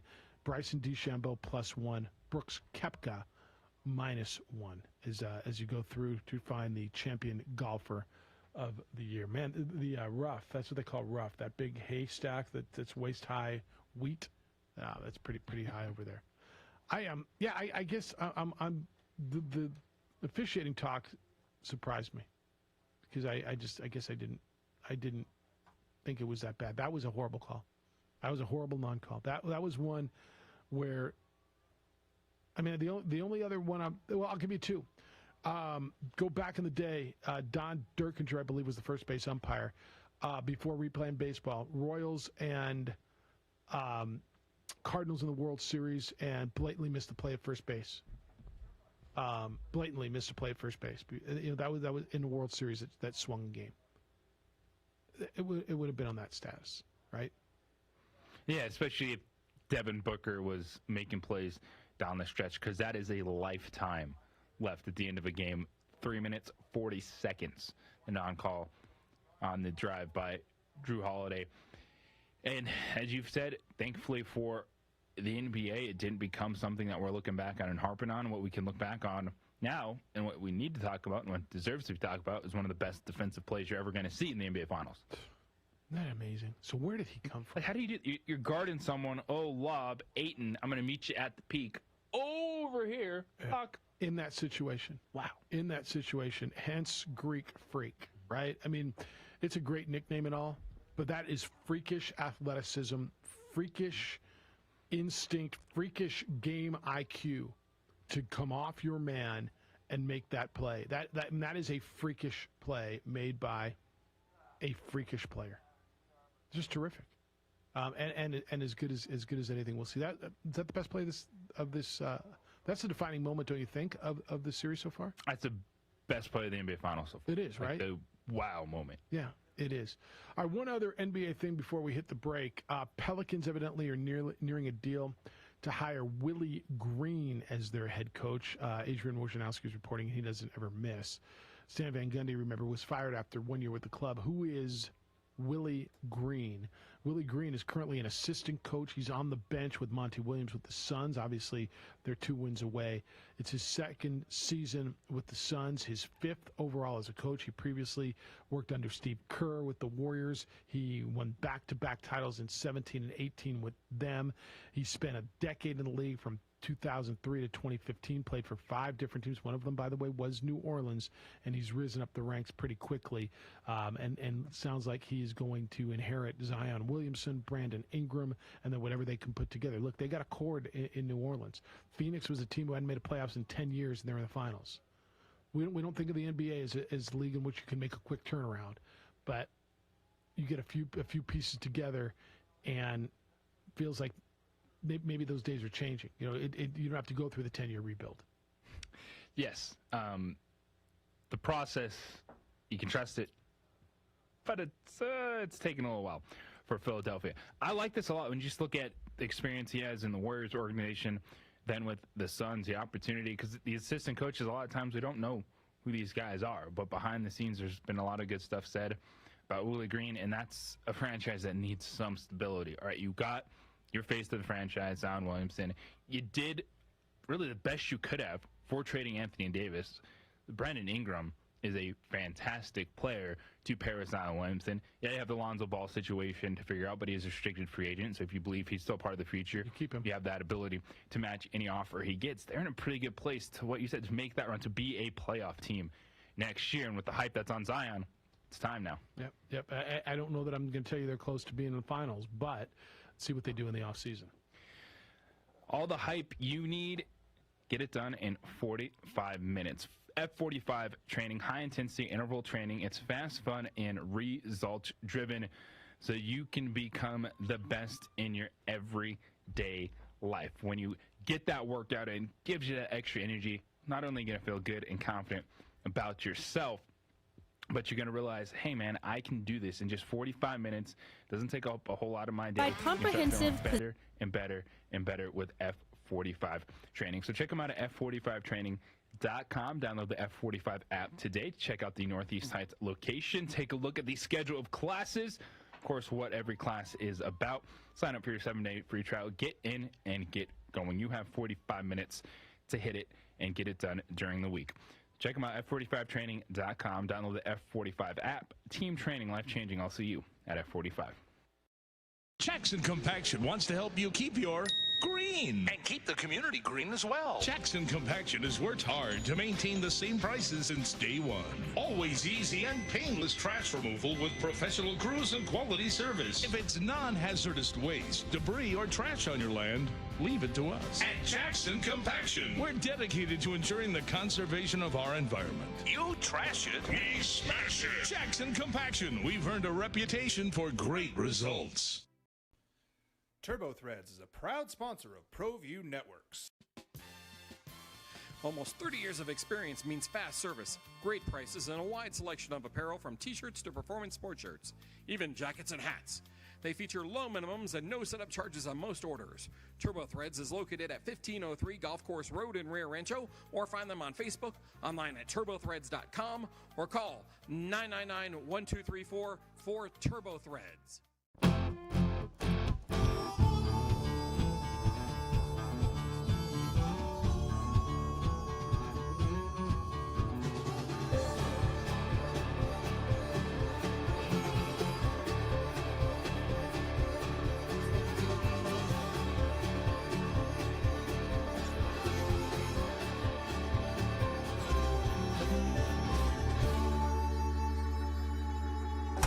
Next in line. Rudy's is a proud supporter of ProView Networks. DCE Systems want to help schools reopen and keep students, teachers, and staff safe. New Mexico's distributor of no-valent Shield Plus, an antimicrobial hand sanitizer that lasts 24 hours. That's right, 24 hours. 1 liter will provide approximately 2,000 individual applications. Call Louis Ruffin today at 505-507-7722 or go to DCESystemsInc.com to learn more. DCE Systems is a proud supporter of ProView Networks. Clark Emporium, your pet's second best friend. Visit clarkspets.com.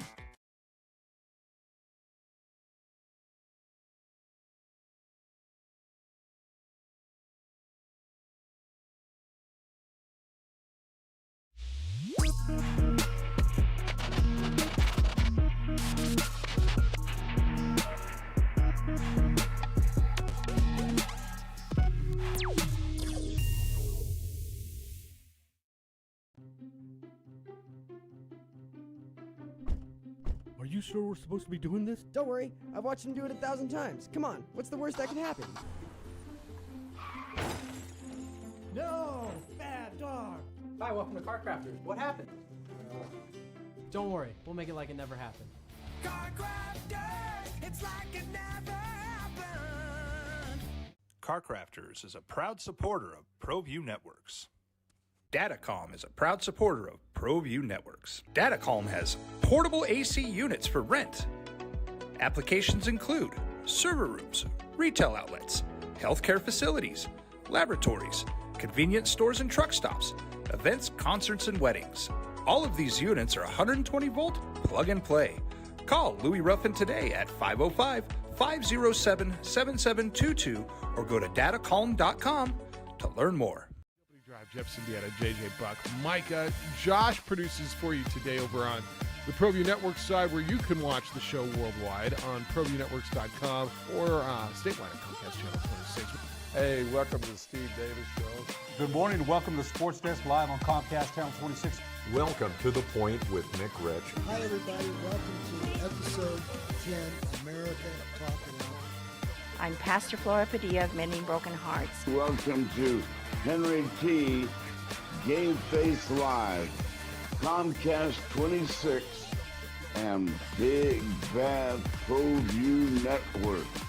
Often imitated, never duplicated. Welcome to Local Focus with Sebastian Noel. Welcome, sports fans. It's that time of the week again. You are watching the Weekly Rundown. Hey, welcome to Red Menace TV here on ProView Network. Hello, I'm Steve Davis. You are watching Public Access TV.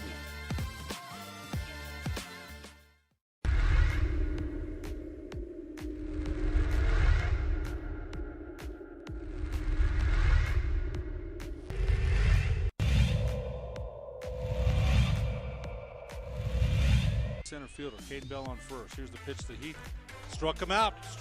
And great pitching by Alvarado. That'll do it for the Tigers in the top of the fifth.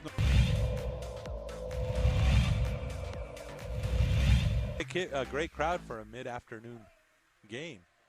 Swing and a miss, and there's a strikeout, number 5 for Matt. Sorry to disagree with you, Jeff, but the refs have been awful. The kicking the ball out of bounds, the inconsistent fouls, bad, just bad. If you don't think so, just take a look at Twitter. Okay. That's if it's on the Twitter, it must be true. I'm sure. What doesn't Twitter complain about? Oof, there's not much. I mean, Twitter, like Twitter's the worst place ever, isn't it? You get a sense of what everyone is talking about, but I don't always look at what is trending as fact. I don't think you get a sense of what everyone is talking about, just the 5% that jump on there. Yeah, and who are angry. Okay, if it doesn't go your way, I got it. Sports Twitter gets busy during these moments. I mean, are there missed calls? Yeah, I just haven't felt that in this series, officiating's been the story until the Devin Booker play. But not once have I looked at it and gone, God, the officiating's just garbage. I just look. It is so hard to officiate that game. It is so hard to watch every play, and you can find something. You want to call something? You want to call a hand check? You want to call a foul? I think there's some inconsistencies. Like there was a foul on a 3-pointer on Booker. On CJ Tucker, where he caught his arm going before he started the shot, but didn't touch him in the process of shooting, and they call a foul in the act of shooting. Well, that was all right, but I find those all the time. I haven't thought it's been horrible. Edward, good morning. You're on the Quan's Auto Care Hotline. Good day, sir. Good day, gentlemen. If Karen is the individual that calls in to the police and reports things, I guess Twitter would be the male version of Karen for guys. I just can't think of a good name. Would it be Ken? It would probably be like Justin or right. What, is that bad? Did I out you? Or just like a Justin driving to work, like what? Yeah, Addie and I had this conversation once, and we came up with a list of them. Maybe Jordan. Josh. Oh, look at Josh! Josh has turned around. What is this? Yeah, I don't know, but yeah, I got your point. Anyway, I think it's Twitter is the male version. It's the media outlet for the male version of Karen, to spew your thoughts and your anger when things don't go your way. So, when we officiate, Jeff, you and I both officiated at some level in the past, and I think there's some foresight or thought process that if you're going to disqualify one of the best players during the game, make sure it's a great foul, a solid foul that disqualifies them. Right? Wouldn't that qualify as that? Absolutely, it did. Yes. He should have tried to foul him twice. Yes, he tried to foul him. That was, and my friend and I were on, my buddy from Dallas, and we're like, it's going to be very interesting to see what happens the last 3.5 minutes, because if he stays on pace with that phenomenal game he had last night, the league avoided a huge embarrassment. Yeah. Before the playoffs started, Chris Paul, he had a tremendous Game 6, like an all-time Game 6. But before the final started, I said the difference between a superstar and a really good Hall of Fame player is repeatability. Can you repeat those high-level performances in the biggest moments? And I said Chris Paul hasn't in his entire career and probably won't in the finals, because, in my opinion, in the current game, there's 3, maybe 4 next-level superstars. LeBron, Kevin Durant, Curry, and I think Kawhi was there for about 2 or 3 years, right? And he's amazing, but I think he's kind of hasn't been there the last few years. Yeah, I think Kawhi and Lillard are on the cusp, and Doncic are on the cusp of that, and I think Devin Booker's now on the cusp. I think we're in agreement, and I was thinking in these finals, I think that the Greek Freak is the biggest semblance of a superstar. And does he take over games offensively down the stretch? Probably not, but he had some incredible games against the Nets, but he did it defensively, and he makes other plays. But outside of that, there's not really a superstar in these finals, which is okay. There's a lot of really good players, and Booker is transforming himself into a potential future superstar. But you only get games out of these guys about every third or fourth game, and then they kind of struggle or they have average games. Out of who? Out of Booker? See, I think that's fine. I think Booker had the one bad game, but I think to say that you only get one out of him every few, I think that's false. Okay. On Chris Paul, I'll give you that. There's a few more lulls. I think Booker had the one bad game. I think he's been sensational. If a bad game is 20-something points, I'll take that. Sure. The last game, Game 3, Booker didn't perform offensively well, but I disagree on I think he's erratic. Now I'll give you erratic on Middleton. I'll give you erratic on Holiday. Giannis has been terrific. And let's differentiate bad game versus great game. I think you get a great game out of these guys every third or fourth game. All right. Maybe not a bad game, right? And that differentiates the superstar, because Durant would deliver, LeBron would deliver, like on a 6-7 game series, they'd be there 4 or 5 times. Yeah, 2 out of 3. Anyway, where's where I think I'm in agreement with JJ, and we both picked the Bucks to win this series. Booker's not going to play better than he did last night. It was amazing. And Middleton and the other guard, Holiday, they were somewhat erratic. Even though Middleton had a 40-point game, it was solid, and but they haven't been good.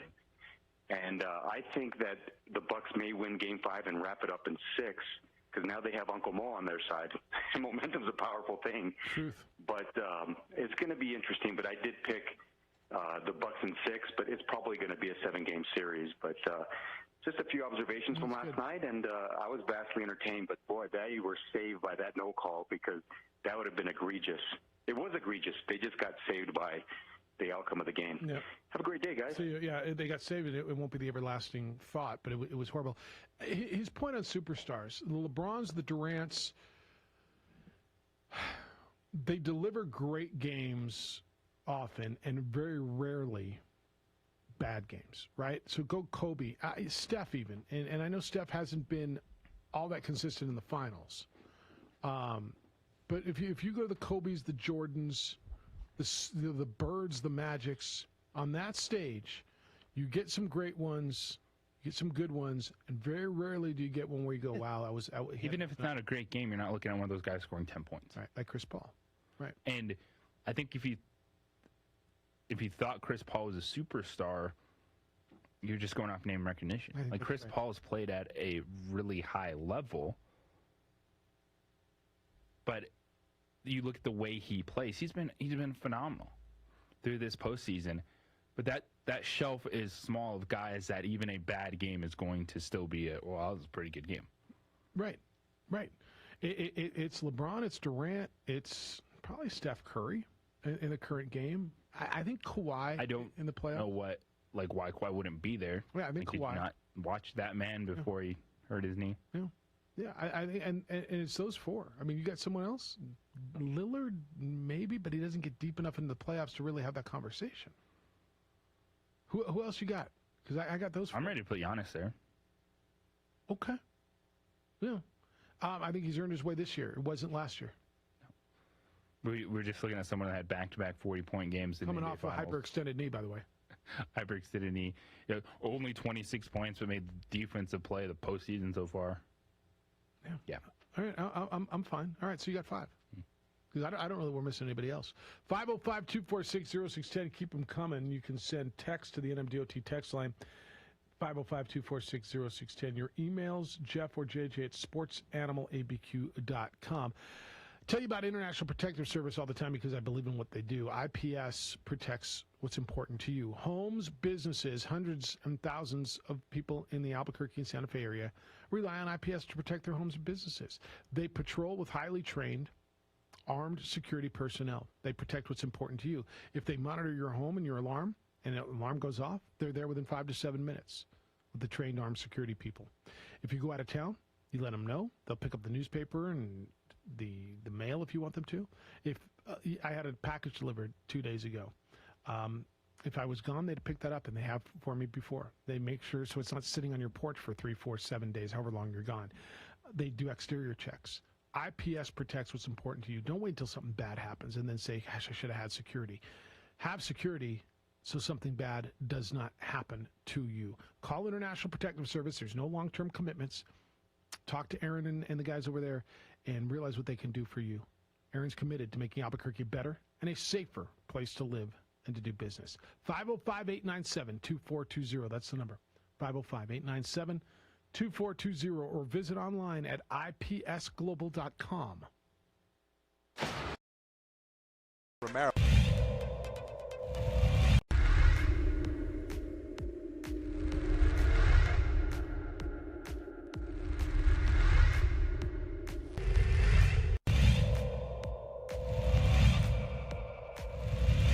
Center fielder, Caden Bell on first. Here's the pitch that he struck him out. And great pitching by Alvarado. That'll do it for the Tigers in the top of the 5th.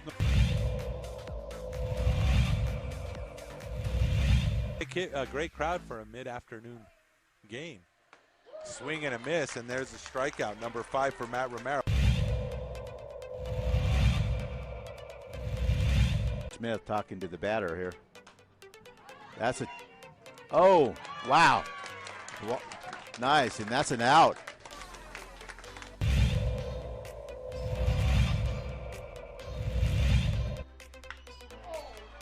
What did I tell you? That one's that gets over the head of the right fielder. That's going to bring in 2 runs.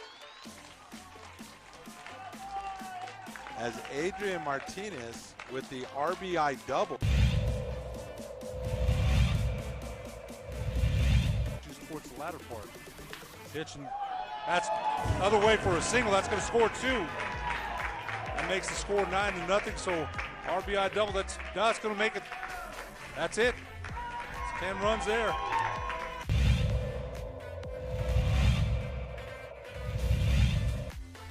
1-0's the count. And this one's high. It's going deep. And it's going to fall in. He's digging for third, and he gets there. Ezra Mestas with the 3-bagger. He gets the triple and 2 more runs scored.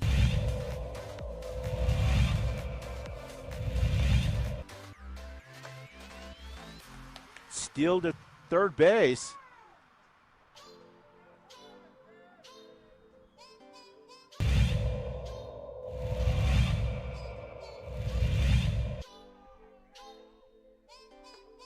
And he brought the hot sauce for strike 3.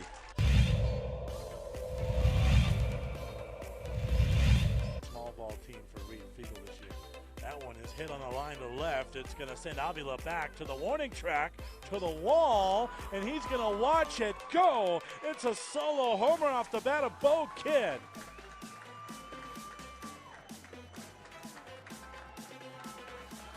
One nothing Eagles. Just when we were talking about small ball, the Eagles play long ball. Good over with 2 outs here. That boy's well hit to left.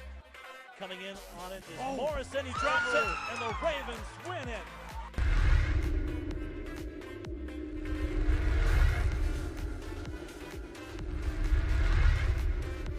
For your business or your home, Valley Fence stands alone. We're number 1 in New Mexico for a reason. It's the best fence you can own. Proudly serving New Mexico for over 50 years. At Valley Fence, the difference is clear. No fence too big, too small, or difficult. We handle them all at Valley Fence Company. Clark's Pet Emporium, your pet's second best friend. Visit clarkspet.com. Dream Style Roofing tops them all. When your roof's worn out and needs to be replaced, we're gonna do it right, put a smile on your face. They're at home, things are looking up when you get your roof done by someone you can trust. Dream Style, a company name that's been around forever. No one does it better. You need a new roof, you know who to call. Dream Style Roofing tops them all.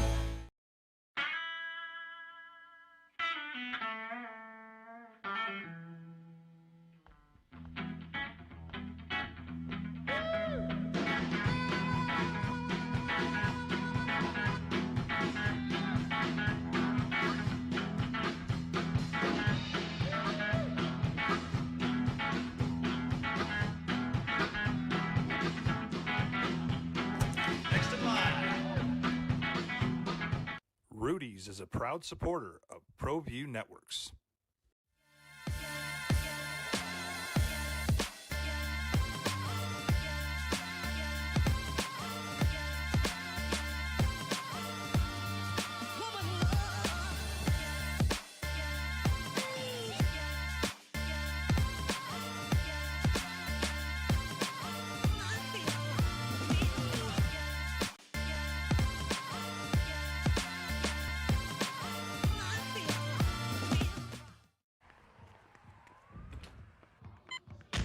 These are more than just the sounds of a safe place to go after school.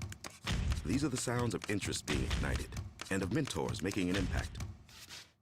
At Boys and Girls Clubs, we don't do just one thing. We do whatever it takes to meet the needs of every kid who comes through those doors. Because whatever it takes is what it takes to build great futures. Great futures start here.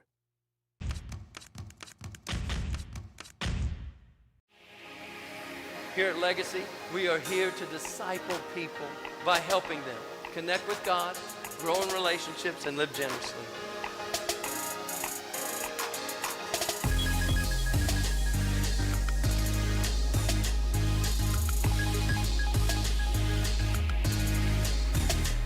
Nonetheless, Louis Oosthuizen is your leader. He shot 600 today.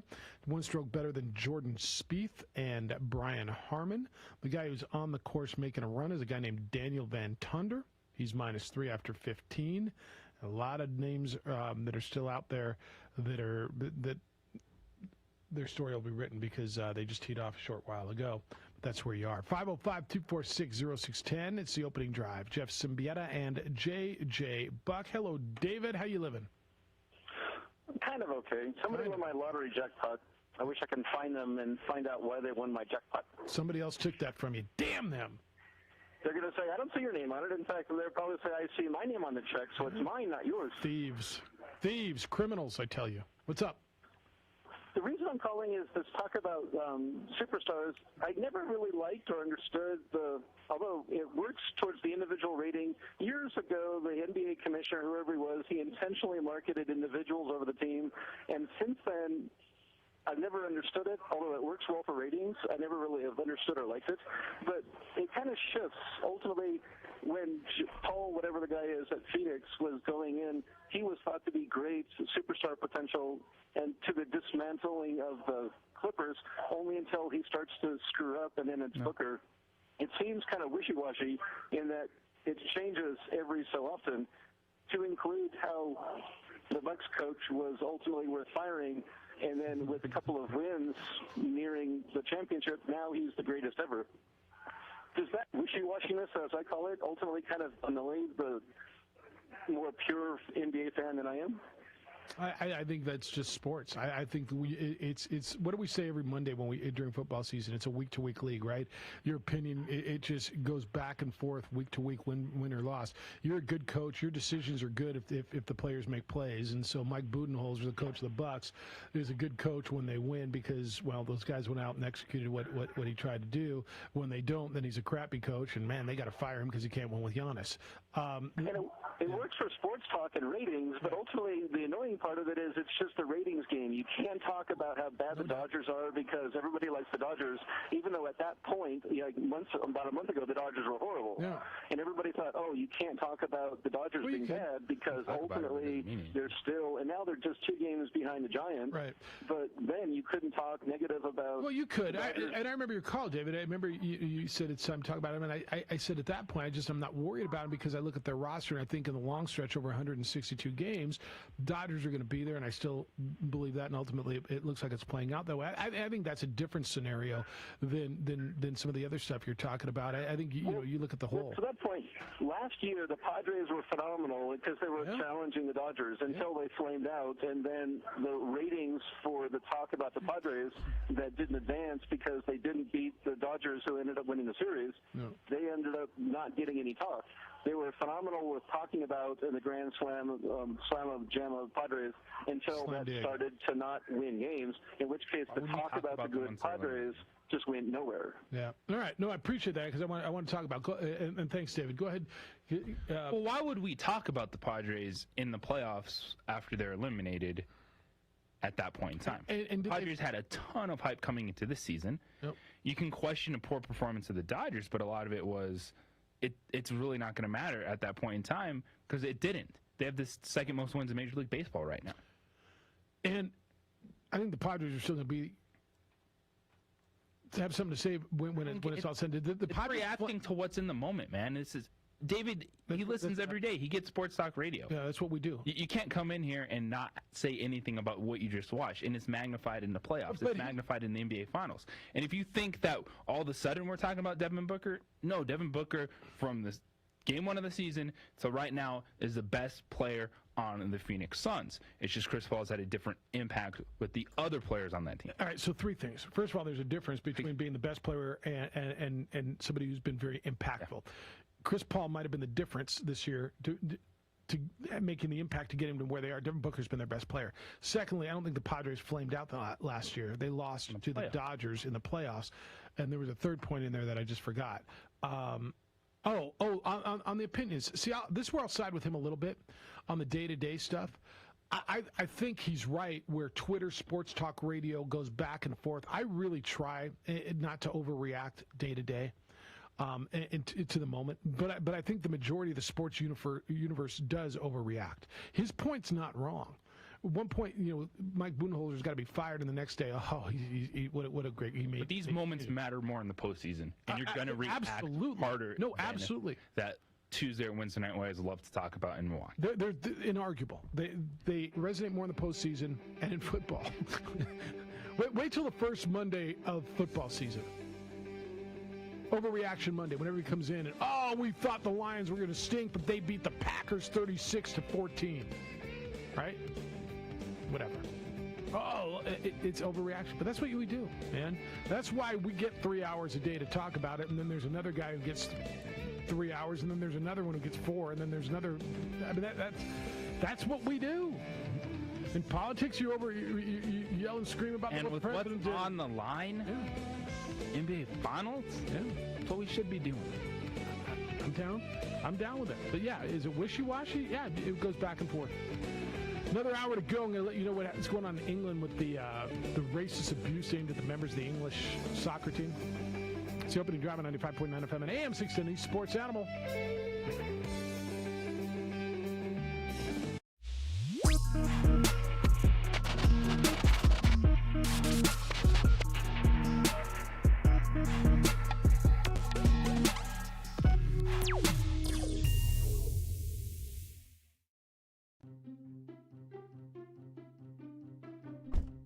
Are you sure we're supposed to be doing this? Don't worry, I've watched him do it 1,000 times. Come on, what's the worst that can happen? No! Bad dog! Hi, welcome to Car Crafters. What happened? Don't worry, we'll make it like it never happened. Car Crafters, it's like it never happened. Car Crafters is a proud supporter of ProView Networks. Datacom is a proud supporter of ProView Networks. Datacom has portable AC units for rent. Applications include server rooms, retail outlets, healthcare facilities, laboratories, convenience stores and truck stops, events, concerts, and weddings. All of these units are 120-volt plug and play. Call Louis Ruffin today at 505-507-7722 or go to datacom.com to learn more. Drive, Jeff Siembieda, JJ Buck, Micah.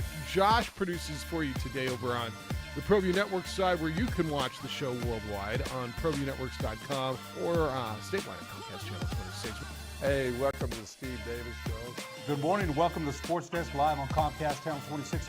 Welcome to The Point with Nick Rich. Hi, everybody. Welcome to episode 10, America Talking Out. I'm Pastor Flora Padilla of Mending Broken Hearts. Welcome to Henry T. Game Face Live, Comcast 26, and Big Bad ProView Network. Often imitated, never duplicated. Welcome to Local Focus with Sebastian Noel. Welcome, sports fans. It's that time of the week again. You are watching the Weekly Rundown. Hey, welcome to Red Menace TV here on ProView Network. Hello, I'm Steve Davis. You are watching Public Access TV.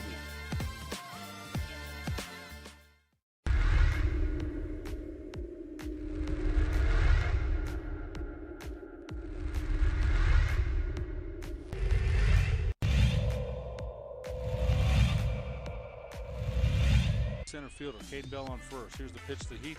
Struck him out. And great pitching by Alvarado. That'll do it for the Tigers in the top of the fifth.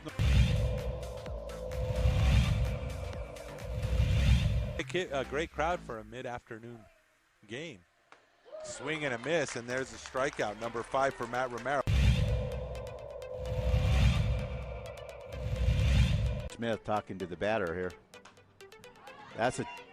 Oh, wow. Nice, and that's an out.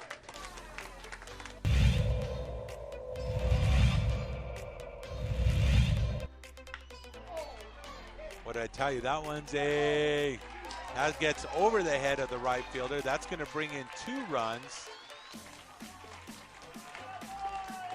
As Adrian Martinez with the RBI double. Towards the latter part.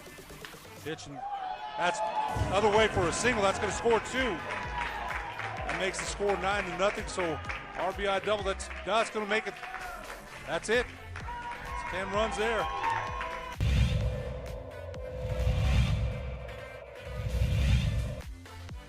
The count. And this one's high. It's going deep. And it's going to fall in. He's digging for third, and he gets there. Ezra Mestas with the 3-bagger. He gets the triple, and 2 more runs scored. 5 years running. This is the opening drive with two-time New Mexico Sportscaster of the Year, Jeff Siembieda, and J.J. Buck. JJ scouring the TBT rosters and schedules. The basketball tournament for Enchantment begins on Saturday in Wichita. They will play the Stillwater Stars, the 6 o'clock tip-off. 6 o'clock on ESPN 3, if I'm not mistaken. Is that correct? That is correct. All right. And did I see Fran Fraschilla is one of the commentators on that? I think that's actually beautiful. Fran Fraschilla is going to be calling that Lobo alumni game. Feels perfect, does it not? I don't know if he's on that call. He is on that call. Is it? Oh, yeah, cool. no, I didn't see that. Yeah, I know he did the tournament, but he was assigned to that game. Yeah, I saw that yesterday. I'll get you the exact crew on that. It's the opening drive. Jeff Siembieda and J.J. Buck. Glad you're with us at 505-246-0610. That's how to get to us. Emails are coming in this morning. Jeff or JJ at sportsoutofabq.com. Rudy, good morning. You're on the Quan's Auto Care Hotline. Hi, Rudy. Hey, good morning. Yeah, watched a little scouting film. This is a lot of people are coming together to really help the Enchantment. It's a really wonderful thing to see. The owner of French Mortuary, Chet Stewart, treated the team last night out to dinner at Seasons 52. And, nice. I sat there and watched some scouting film, because there's actually scouting film on the Stillwater Stars. So I think it's number 2 is the guy, Markel, I believe is his name. That's the guy that they're going to have to stop, and if they can do that, I like the offense that they're running. I think it's going to provide a lot of opportunity. It's basically the Princeton 4-out offense, and Kenny feels pretty comfortable. So it's really exciting. Get to hang out with a coach and pick his brain. So he was showing some of the stuff they're going to run to me, and I think Enchantment's got a real opportunity here. Looking forward to it. I know you've been intimately involved with it. When do they leave? Do they leave today or tomorrow? One group left this morning at 6 a.m., and others leaving at 10 a.m., and the three-point contest is tomorrow, but the first round isn't televised, but I think the rest of them are. It's on ESPN 3, so it's streaming. Yeah. So good luck to Anthony Mathis, man. If he shoots the way he shot here at the little exhibition game, yep.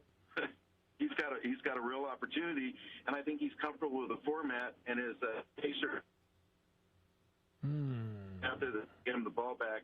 I'm really looking forward to this tournament, and good luck to all the guys out there, and I wish them the best.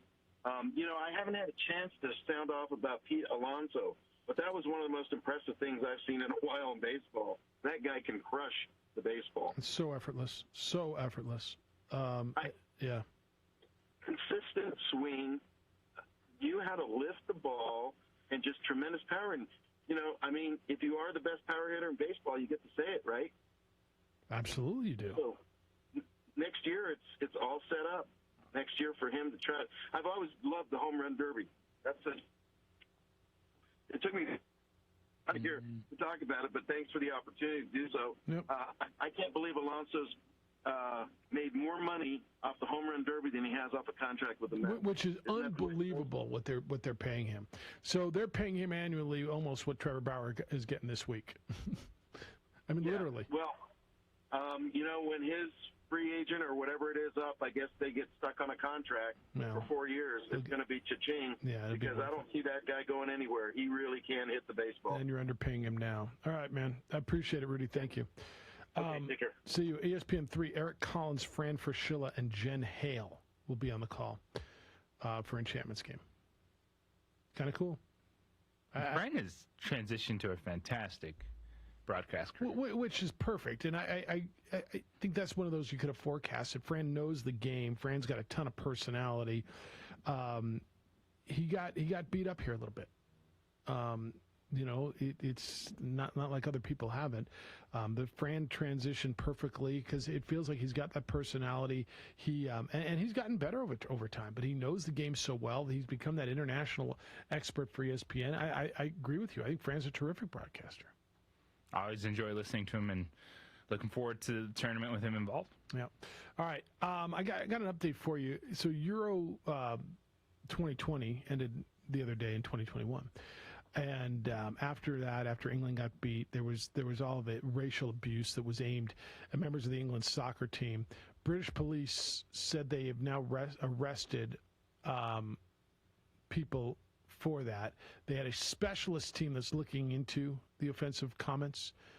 3 black players, Marcus Rashford, Jadon Sancho, and Saka, were targeted with racial abuse on social media, whether it was Instagram, Twitter, Facebook, whatever. They all missed their penalty kicks in the penalty shootout, and they lost the match. The abuse was obviously condemned by the government, and the government then promised action against the social media companies if they don't do more. So this turned into a whole thing. But they identified it as a crime, a hate crime at that. So police said dozens of data applications were submitted to them and that they were able to make some arrests. They said there were 897 soccer-related incidents and 264 arrests in the 24 hours around the final. A big increase, obviously, and they're talking about domestic abuse and things like that. This is insane, those numbers. And this is one of those where, I'll tell you the reach of this. It's something my daughter brought up to me last night. It's like, Dad, did you see the rise in domestic abuse after that European soccer stuff? And I had not seen the numbers. It didn't surprise me. It's like, why is it dudes want to beat their women after their soccer team loses? Like, well, it's not, unfortunately, horribly different than it is in football. But that's the breadth of that. Some matches she couldn't care less who won, watched, care. But when it's reaching a 15-year-old girl in Albuquerque, New Mexico, the breadth of that is insanity. That's what really brought it home to me, how big that is. That you're making death threats at these athletes because they missed damn penalty kicks and you lost a freaking soccer game is downright disgusting. And now you're going to take it home and you're seeing an increase of dudes beating their women after that. Again, not surprising, but nonetheless disgusting to me. Yeah, that's. I don't have anything to say. No, I know. I probably hung you there right there, and I apologize. It's terrible. Yeah. And so hopefully, I just don't know the mindset. And I tell you, we have conversations about this often, where I always try to put myself on the other side. I don't. There's no accountability for what you say on social media. So, but how do you get to the point where that's what you're thinking, and then it becomes a thought to your thumbs, to your phone, to the internet, like because 90, I don't want to put a percentage on it, but this doesn't happen. Like unless there's like a death threat that we're going to investigate this. Like people can pop off and say whatever they want, and it's rare that it comes back to them or someone gets fired or someone is actually held accountable for their words on the internet. I guess. This is one of those where I'm so glad I don't understand the thought process. How you get to that bleeping whatever, and it's all about that person's race, and that's why he screwed up my football team, my soccer team, and I'm going to go and blast, and now I'm going to send death threats. I'm going to send physical threats. I'm thinking like how does your mind go there? Like I love sports, dude. And maybe it's a betting thing. Maybe it just costs you your mortgage, and somehow you're rationalizing this. I have never been to the point, after the game, all right, maybe I think about it too much and it disrupts my sleep that next night. But I have never let it affect my mental being. And I've been a sports fan since I could crawl. And so I don't get it. Unless now I guess I could start to somewhat comprehend it if I had a large wager on it, maybe, but not to that point, not to there. Your problem. Yeah, not to that. Well, I hope they make more arrests, but this is just shameful. I know soccer's been getting beat up about this. This is not just a soccer thing, but it is a soccer thing, right? I mean, yeah, there's a lot of issues overseas with racism in soccer. Yeah, and I don't. It's a global thing. I know we tend to think it's only an issue here in the United States, but this is, if you haven't realized or you thought that it's better everywhere else.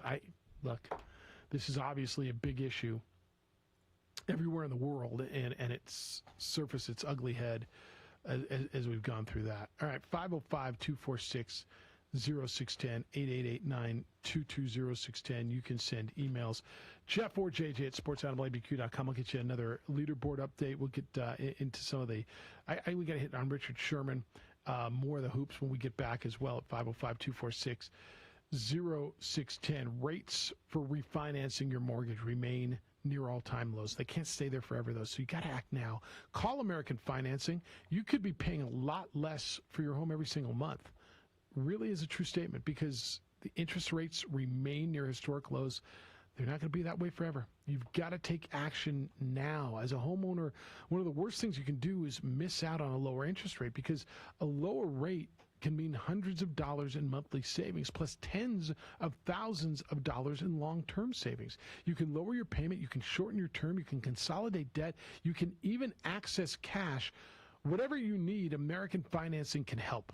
Lower your rate and take your money back with help from American Financing, and save up to $1,000 a month. When you choose American Financing, you don't have to reset your loan term. You can choose any term, 10 years and over, because you shouldn't have to pay interest on years that you don't need. So what are you waiting for? Call American Financing. They're able to save you the most money. They really are in it for you. Take a look at what they can do for you. They'll get you pre-qualified for free when you call. The number is 423-551-6525. That's 423-551-6525. You can visit them online. AmericanFinancing.net. NMLS 182334. NMLSConsumerAccess.org. For your business or your home, Valley Fence stands alone. We're number one in New Mexico for a reason. It's the best fence you can own. Proudly serving New Mexico for over 50 years. At Valley Fence, the difference is clear. No fence too big, too small, or difficult. We handle them all at Valley Fence Company. Clark's Pet Emporium, your pet's second best friend. Visit clarkspet.com. Dream Style Roofing tops them all. When your roof's worn out and needs to be replaced, we're gonna do it right, put a smile on your face. They're at home, things are looking up when you get your roof done by someone you can trust. Dream Style, a company name that's been around forever. No one does it better. You need a new roof, you know who to call. Dream Style Roofing tops them all.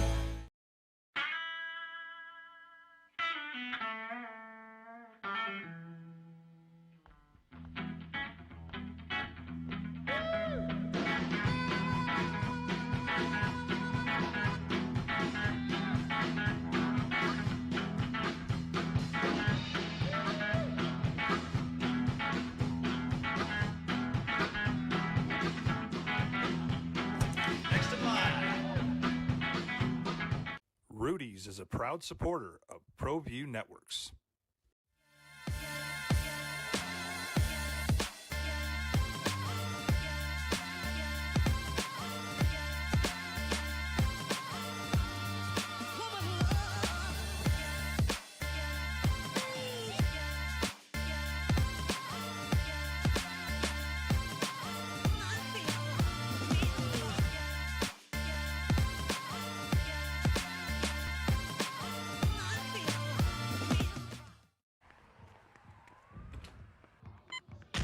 These are more than just the sounds of a safe place to go after school.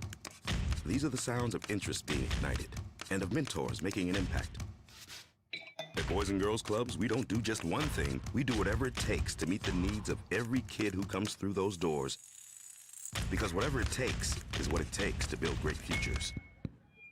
Great futures start here.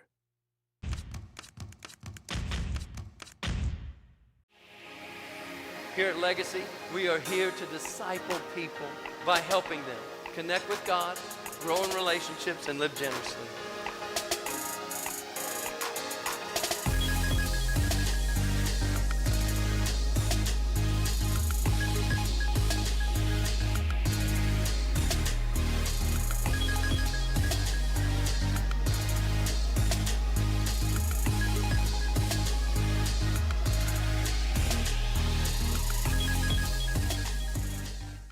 Don't sacrifice quality of flavor when you're in a hurry. Golden Pride offers ribs, fried chicken, green and red chili breakfast burritos, and Frontier Cinnabons. 4 great locations, or visit us online at goldenprideabq.com. Golden Pride Barbecue Chicken and Ribs, proud supporter of ProView Sports Network.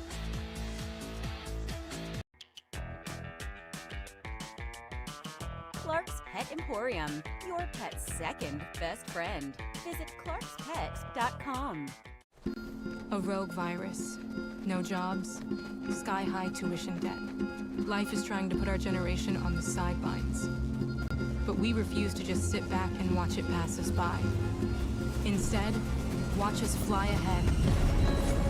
Watch us overcome anything. Watch us rise. Watch us change our world. Watch us become the next greatest generation.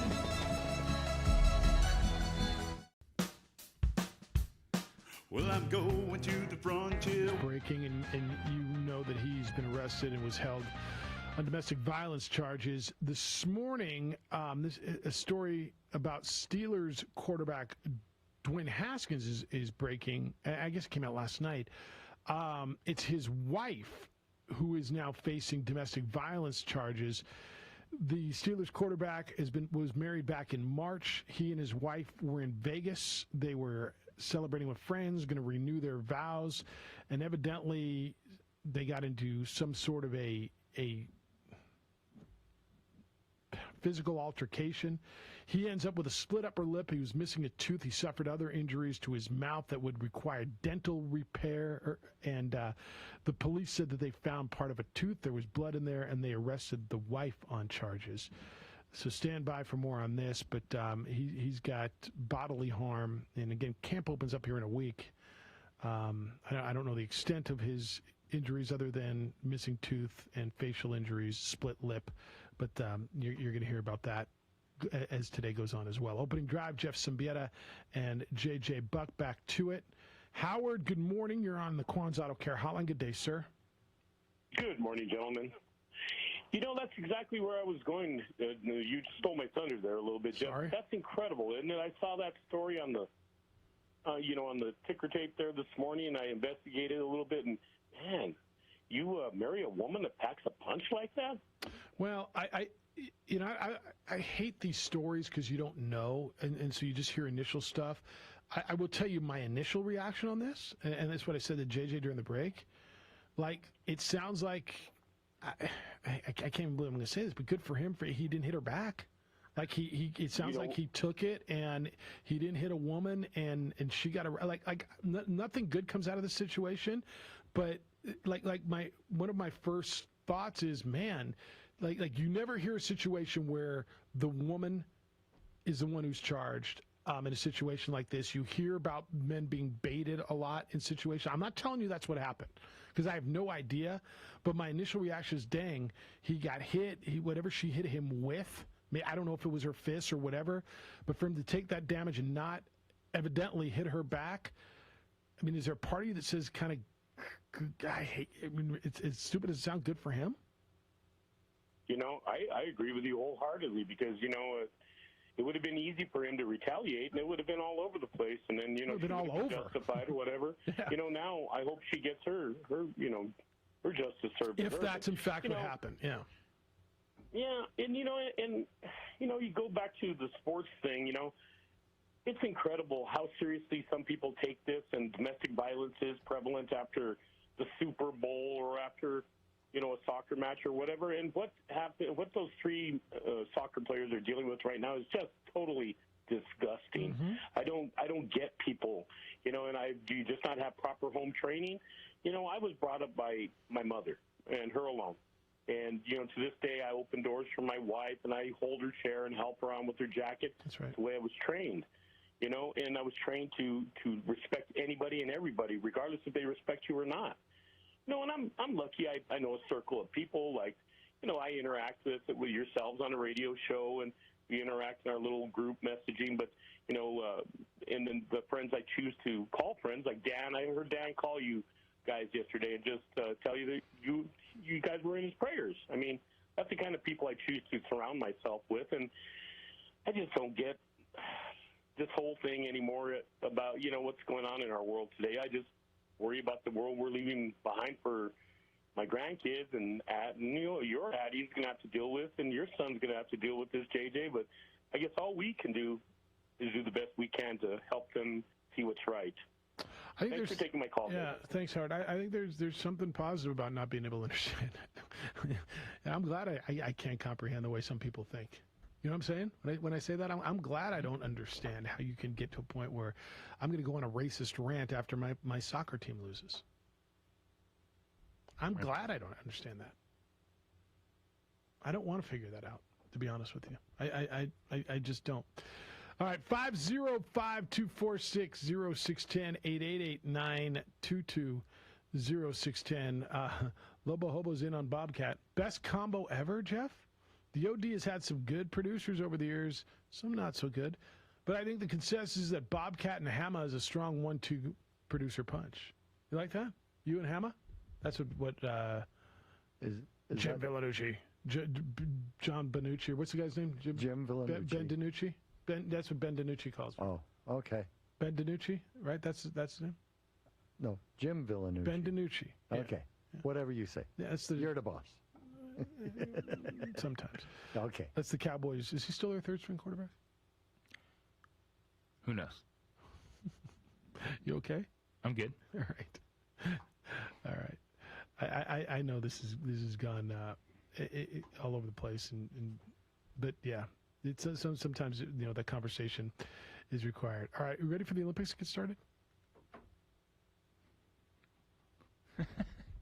Are you ready for? I'm like, are you ready for what's coming? What is coming, Jeff? Well, I mean, what's coming is the Tokyo Olympics next week. So I got some facts on it that some of them, like, I wouldn't have even known where to start guessing on numbers. What do you think it costs to host the 2020, now 2021 Tokyo Olympics? Like ballpark, what's it going to cost Tokyo? Do you have an idea? $3.6 billion. $26 billion. Oh my goodness. Yeah, and so you start to wonder, how are they recouping that? How is that worth it to Tokyo, especially now with no fans? On coronavirus countermeasures alone, they spent almost $1 billion. It's $900 million. So Wallet Hub estimates the economic loss for Japan, barring overseas spectators and eliminating the number of domestic fans to 50%. This was before they had no fans. The economic loss was estimated to be $15 billion. I guess I get amazed. If you live in a city, do you want to host the Olympics? Say you lived in Denver. Do you want to host the Olympics anymore? In today's world with security concerns and economic concerns, everything, do you want it? My view on this has always been what are the people at the top getting? Because for a lot of these countries, it is not worth it. Look at what's left behind. Look at what was done in Brazil and Sochi and all the things that go into putting on the Olympics. And then when it's gone, just empty buildings. No, I look at the Brazil, right? All those stadiums that are just growing weeds that they put billions of dollars into. Yeah. And so there's something there where people are putting money in their pockets. The investment is what the people at the very top want. Now, in terms of a country, it makes sense if you already have the infrastructure. I think that when they come back to the United States, it's going to be fine. Yeah. But when you have, in certain situations where they're investing billions upon billions of dollars. Yeah, I look at Los Angeles, which is in 2028, if I'm not mistaken, and they've got 4 big stadiums right there in the metro, right? They've got SoFi, they've got the Coliseum, they got the Rose Bowl, and they got Anaheim, right? Then they got those 2 soccer stadiums where whatever they're calling the Galaxy Stadium, StubHub, whatever, Dignity Health or whatever it is. So they've got 6 pretty good stadiums. They've got countless arenas to use. They've got Staples Center, the Forum, the new Clippers place is going to be up, Pauley Pavilion, Galen Center. I mean, so they've basically got the infrastructure where it feels like they're not going to have to go out and spend the zillions of dollars. But the security, did you know 80% of the people in Japan want the Olympics canceled or postponed again because of the pandemic. Like, that's the number we've been hearing. It's at 80%. 44,000 is the number of security people who will work, which is half the number of Rio because there's not going to be as many people. But it's the first games to ever use artificial intelligence. Security features, the ability to correctly identify the faces of 230 million people in 1 second. That's of all the stats I've read, that's the most amazing to me. You can identify 230 million people in 1 second by facial verification and the intelligence. Which, cool. It's for security measures. I think that's awesome. But it's stunning to me. And scary. It's fair, but do you see the need for it? The scary is right. I understand that. Did you see the two prongs on this? Oh, yeah. I mean, there's good and bad. With everything, yes. Yeah, and it's being run by humans, so therefore it will be taken to the dark side. Well, it's good and bad. Yeah. I mean, in this world, in an international event with security concerns and terrorism concerns and all the different facets that we worry about, like, doesn't that feel like it from the security standpoint, it's a positive? I get the civil rights, the intrusion. I get that. All I know is it's amazing that we can do that. All right, we'll get back into topic. 505-246-0610. F45 functional training. Just 45 minutes to get yourself a high-intensity workout. You're going to feel better about yourself and fit it into your crazy schedule with F45 training. It's fast, fun, and results-driven. The workouts throughout the week are fantastic. It's full-body functional fitness, but with different focuses throughout the week. Wednesday, it's kind of your cardio day where you're doing a bunch of stuff, burning a ton of calories. You have piston on Sunday, upper, lower body strength, and then mix in all different kinds of sets and workouts to make it full-body functional fitness that will work for you. So check them out at f45training.com. Download the F45 app today. Take a look at the class schedule available at the Northeast Heights location. Sign up for a 7-day free trial. Get in and get going in just 45 minutes. A fantastic workout for you. F45 training, team training, life-changing. I'll see you at F45. Become a sport.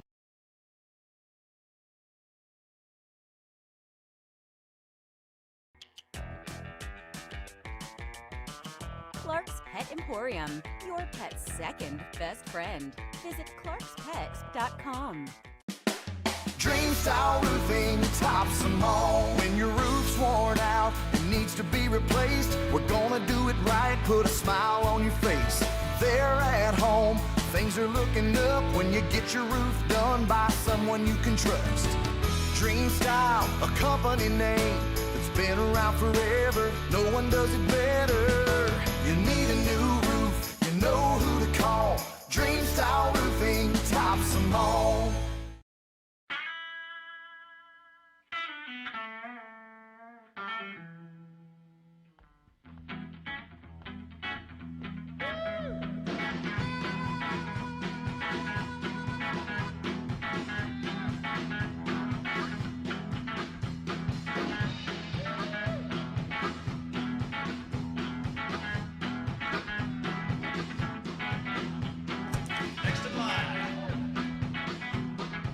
Rudy's is a proud supporter of ProView Networks.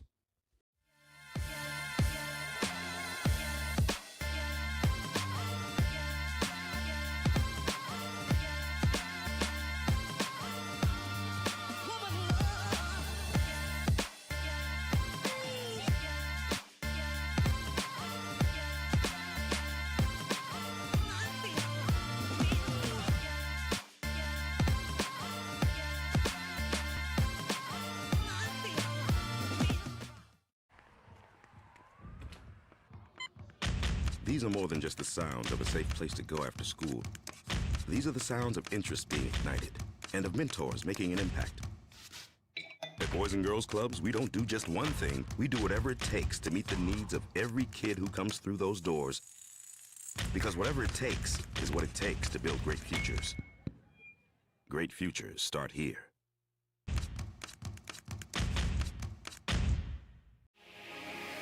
Here at Legacy, we are here to disciple people by helping them connect with God, grow in relationships, and live generously.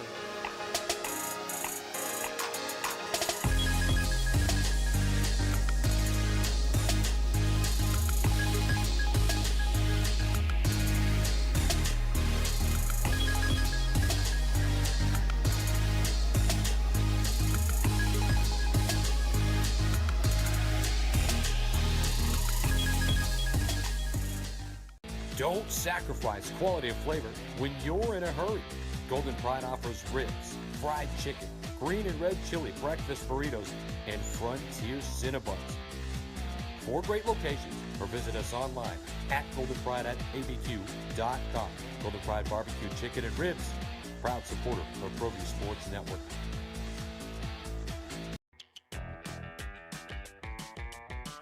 Clark's Pet Emporium, your pet's second best friend. Visit clarkspet.com. A rogue virus. No jobs. Sky-high tuition debt.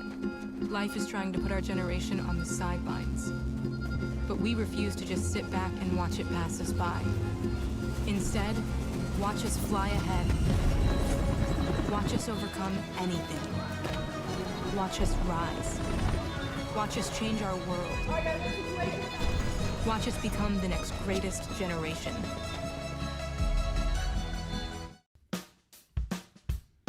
Well, I'm going to the frontier, walking to the cashier, order up a root beer and a number 1. Cover it with green stuff, 1 scoop is not enough. Find a booth is real tough, back by the Duke. Meet my family, meet my friends in the quirkiest restaurant I have ever been. All of Albuquerque's favorite spot, it's the Frontier Restaurant. The Frontier Restaurant is a proud supporter of ProView Networks. Calling all football players, are you looking to develop your skills this season? It's never too late or too early to put in the work. Coach Carl Barrere and the Air Barrere program at 8 Grady's Performance Center provide comprehensive position training for aspiring football players at all levels. Whether you're looking to increase your... Jeff back from the other studio opening drive here on 95.9 FM AM 610, the Sports Animal. JJ Buck, Jeff Siembieda, Bobcat with you. If you're on the phones, hold on just a second, because I cannot reach over there. So we will figure that out. Uno momento. Look at the open leaderboard. Louis Oosthuizen is in the top 600 par through his round. How about Jordan Spieth and Brian Harmon shooting 500 on the day? Fantastic start. Louis Oosthuizen, one of those guys that's been on a fantastic major run this season. Still a lot of holes left to play when you look at guys that are on the course. Running it down, Tommy Fleetwood, just teeing off, Justin Thomas. Tony Finau through 13, 1 under. I was a big Tony Finau guy. Hey, how's the stuff looking? Did you see all the stuff that's in there? So Shane, All in Autographs, is over next door, and he brought an Eagles helmet and an AC/DC signed record. I guess they gave Francina a Beatles record or something. So you're producing that show the wrong day yesterday. What? Today would have been the day. Yeah, it's All in Autographs next door. It's just tremendous. All right, I got one line open. You want to get through these? Let's do it. Hello, Ray. How you living? What's up? How's it going, guys? Good. How you doing? Yeah, I think the officiating is different from game to game, because in Phoenix it was a lot different what they did in Milwaukee. And when you got one guy on the team that shoots 17 free throws and shoots more than the whole team does in one night, that's something wrong, because Milwaukee plays physical defense, and you get these guys with 1 foul, 2 fouls there in the fourth quarter, and I think it's called different from in Phoenix, and it's called different in Milwaukee. I think that's the way it was in the last series. When they played in Milwaukee, they had 5-6 fouls per half, and when they're playing at Wade, they're getting a lot more fouls. And I know that was a foul on Booker, but right after that, when they had the jump ball right under the free throw line, that ball was out on Milwaukee, and it was a tie game at that point. That could have been a 6-point turnaround right there. And they even showed the replay after, and the guy from Milwaukee did hit his fingers. I thought that was a missed call. Yeah, they didn't look at it or anything, and they just gave it to Milwaukee, and then Milwaukee goes and hits a 3. That was a missed call, too. And that put them up in the game right there. So listen to what you guys have to say. Yeah, thanks, Ray. They did miss that call, too. Yeah, no, that was missed, and that one could have been challenged. That was one you have the right to challenge. Derek, good morning. How you living, Derek? Good. How are you guys doing? Excellent. What's happening? Good. I was just listening to your conversation about Olympics and host cities, and I think that in the future, hearing all the horror stories the last really couple decades of these countries and cities losing all this money, building these facilities and stuff like that, infrastructure to host these games, I think that you're gonna see more of a shift towards cities that already have most of that stuff in the works or existing right now, meaning, like, for example, Dallas. You know, they could use AT&T Stadium for the opening closing ceremonies. You could use SMU or Rice or some of those other colleges in the area, their athletic facilities, you know, their dorms for a quote-unquote Olympic village, and stuff like that, because it just, I mean, when was the last time a city didn't lose, you know, hundreds of millions of dollars on the Olympics? And I just don't see it, especially with the pandemic still going on, with all the horror stories the last few years, these facilities that just end up being abandoned after the Olympics are over, that you're either going to have to go to something where you use local universities, stuff like that, to host them. They're not going to be as nice or brand new, you know, type of thing, but in the future, that's the only really way I can see stuff like that happening. It's going to be a lot easier for Summer Olympics, because, you know, how many cities have, you know, like a bobsled run, you know, already there and stuff like that. Well, that's where you got to go into a mountain region anyway, right? That's where Salt Lake City went, and you know, that's why we're in the Alps and we're in these places. I think those things you're always going to have to build out. I mean, but I guess, hell, if there's got to be a bobsledding tour, right? Those things have to already exist somewhere, don't they? Yeah, maybe for the Olympics, maybe they just go to like a 3 or 4 city rotation, and you know, they help maintain like those type of facilities that hardly ever get used, and maybe it's just like 3 or 4 cities that just host it on a rotation basis. And because that's, I mean, other than that, like you said, I mean, you just said how much is Japan in Tokyo going to be losing? How many billions? I'll give you the number again. Yeah, I lost it, but I'll find it for you. It's a ridiculous number. I mean, that would be my only thing. So it is 15 billion with a B estimated economic loss for Japan from barring overseas spectators. So, yeah, like I said, I think you're going to have to start using local universities and their athletic facilities in the future. So, guys, have a great day. It's good talking to you again, and enjoy the rest of your week. See you, Derek. Derek, go. Oh, well, I finally saw an opinion piece that maybe it's time for one place. Just build out for Summer Olympics, because Winter Olympics, you know, skiing and whatnot. Just build out one place and just have the Olympics. Would that be one Greece? place. Would that be Greece? No. Go back to the it was just an opinion piece. So, but how would you settle on that? Like, aside from Greece, the home of the games where it started, how would the international community? That's too much. There's too much money involved. Yeah, I realize that, but you know, now the thought, I've thought that for a long time. Why? Because of all of the empty stadiums. So around the why world. not, to his point, just go to places that can handle it? So instead of going to Sochi, Russia, where they're in the middle of nowhere in Russia, or like Brazil couldn't do it. Go to, and I know this is giving the advantage to developed countries, but it feels like China can handle it. Obviously, Los Angeles should be able to handle where the infrastructure, where they don't have to start from scratch. Go to, you know, Atlanta was able to handle it. Salt Lake City was able to handle it. Instead of just building one spot, because you're never going to get the international community to decide on one place that's okay, right? Asia's not good for North Americans, and Europe isn't going to be good for the African nations, and so I don't have a problem with rotating. I don't even have a problem with a 4 or 5 place rotation. I had not thought of that, which I do like. Yeah, you pick 4, 5, 6 cities and just rotate. Where do you think? I like that idea, but the problem is when we're talking billions, money, everyone is going to say, well, why is it fair that only these 2 to 3 places get it? And that's where I think the Olympic Committee, the international, the IOC, has to be more selective in where they go. And they're never going to be, because whoever comes up with the best bid, it's like the World Cup going to Qatar in 2024.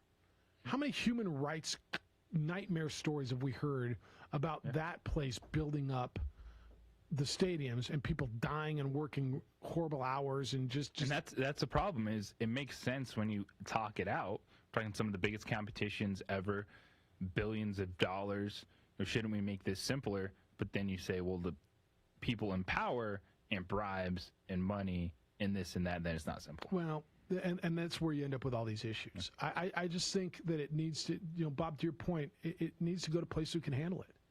And Rio, while Rio might have been able to, the rest of Brazil wasn't able to. And they put stadiums in all these places and lost billions of dollars.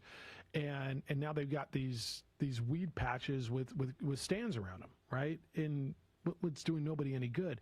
What's the plan, A, to get there? What's the plan to sustain it? What's the plan afterwards? And how's it going to benefit? Instead of putting these communities in stupid debt, go to places that can handle it. LA can handle it. How about traffic-wise? I don't know how they're going to handle it. I think traffic-wise is going to be a freaking nightmare.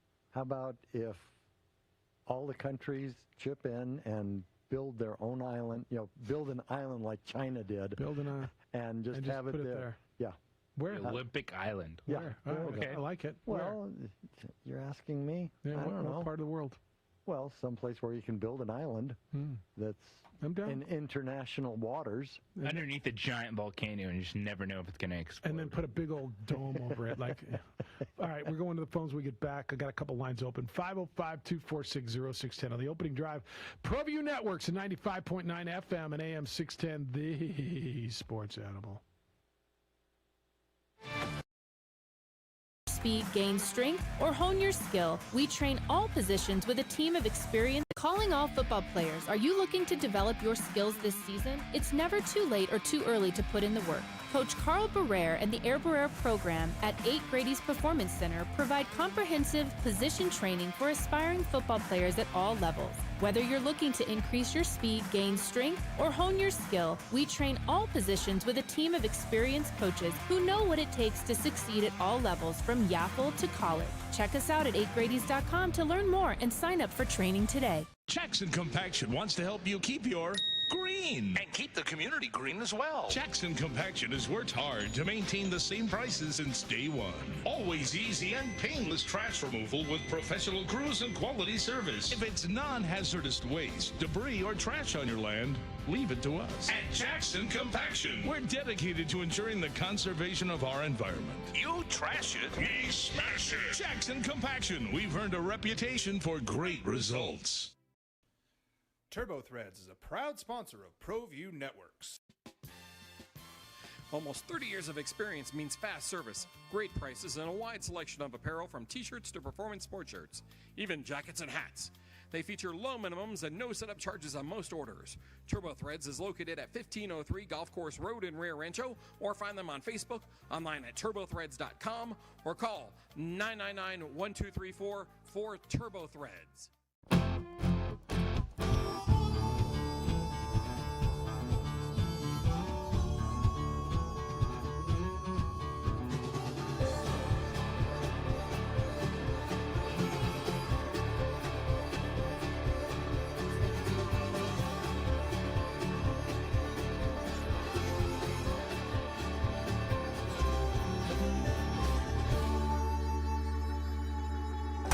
Next in line.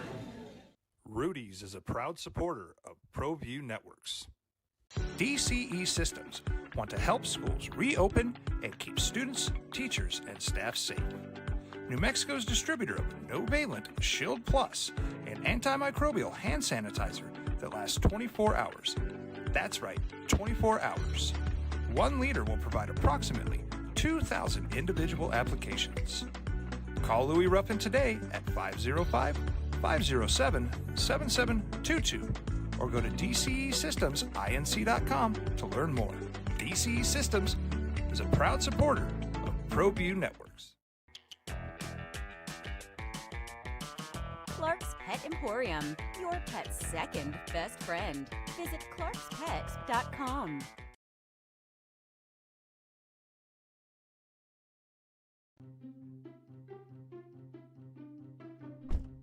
Are you sure we're supposed to be doing this? Don't worry, I've watched him do it 1,000 times. Come on, what's the worst that could happen?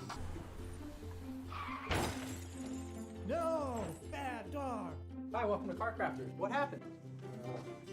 Don't worry, we'll make it like it never happened. Car Crafters, it's like it never happened. Car Crafters is a proud supporter of ProView Networks. Datacom is a proud supporter of ProView Networks. Datacom has portable AC units for rent.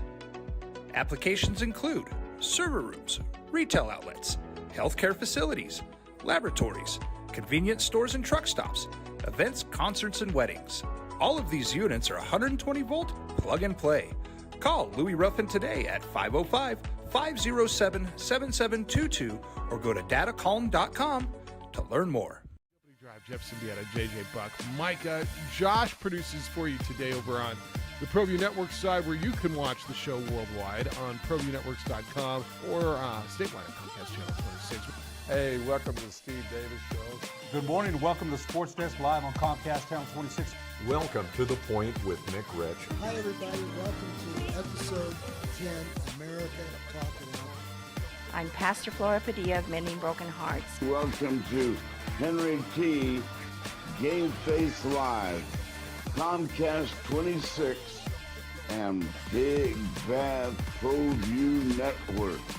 Often imitated, never duplicated. Welcome to Local Focus with Sebastian Noel. Welcome, sports fans. It's that time of the week again. You are watching the Weekly Rundown. Hey, sir. Good morning, Jeff. Good morning, JJ. Lighthearted to start.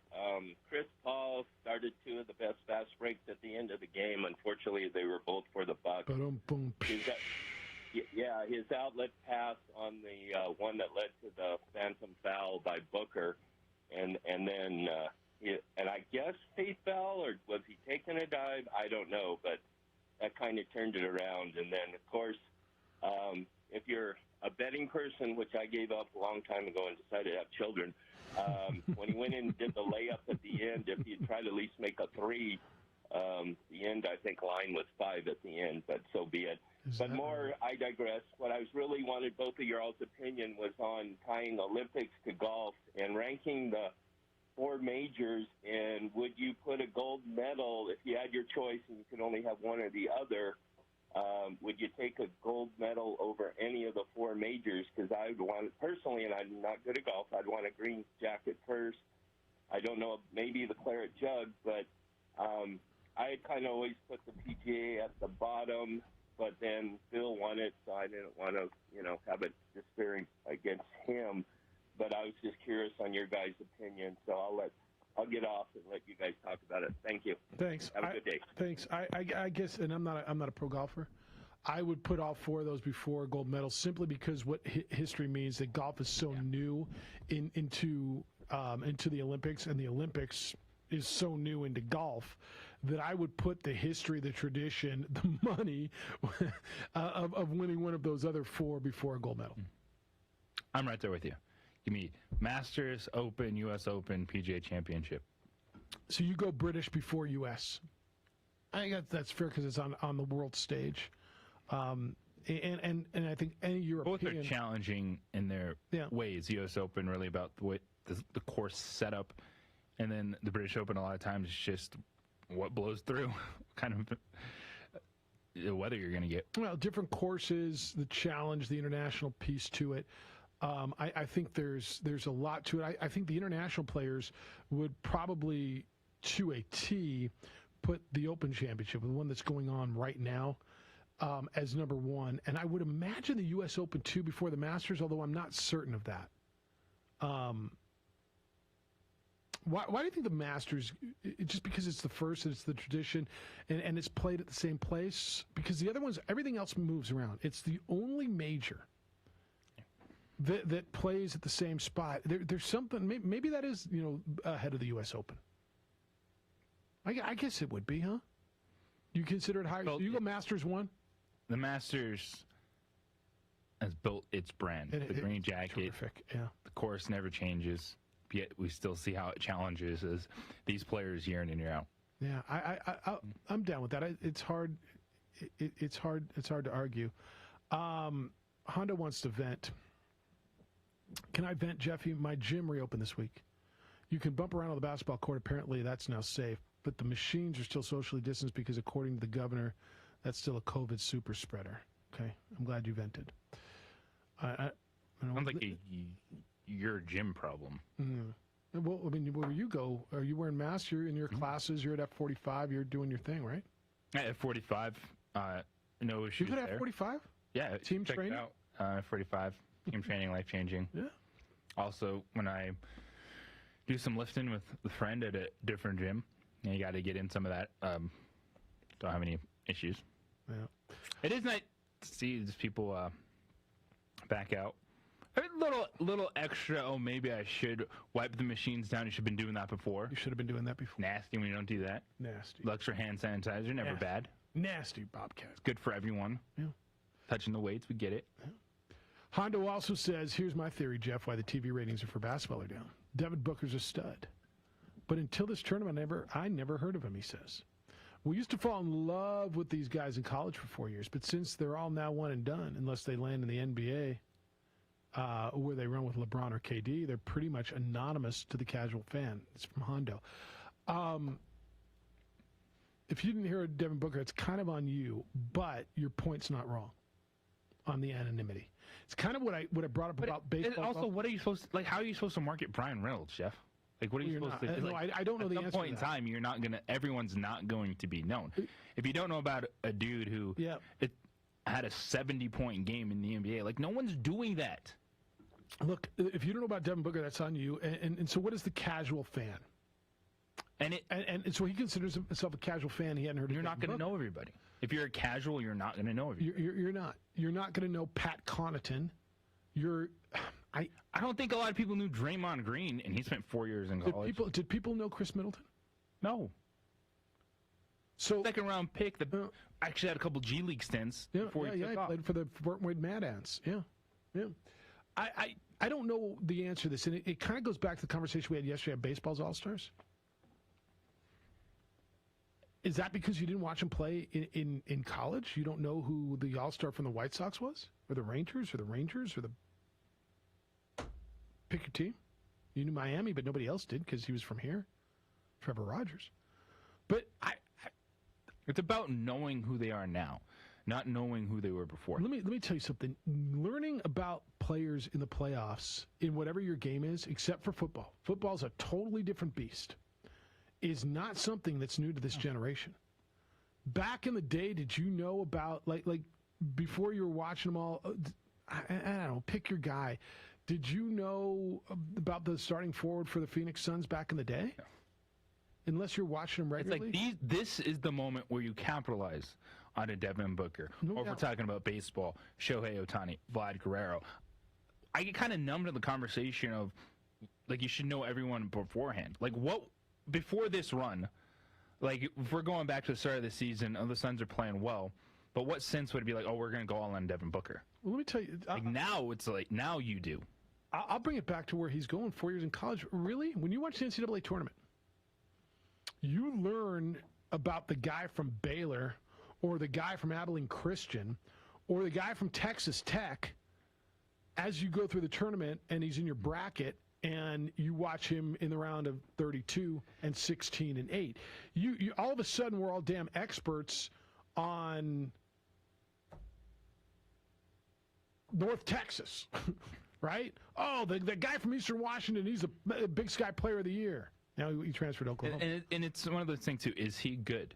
Yes. Are you enjoying watching him play right now? I would hope so. So what did it matter if you weren't all in on Devin Booker beforehand? Well, but my point is, it's not exclusive to this game.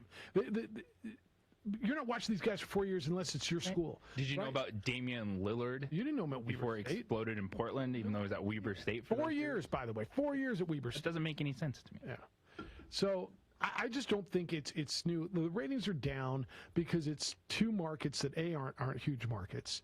It's not marquee franchises. It's not marquee players. And by the way, the ratings are down for almost everything, and they're still some of the best numbers that you're watching on television today.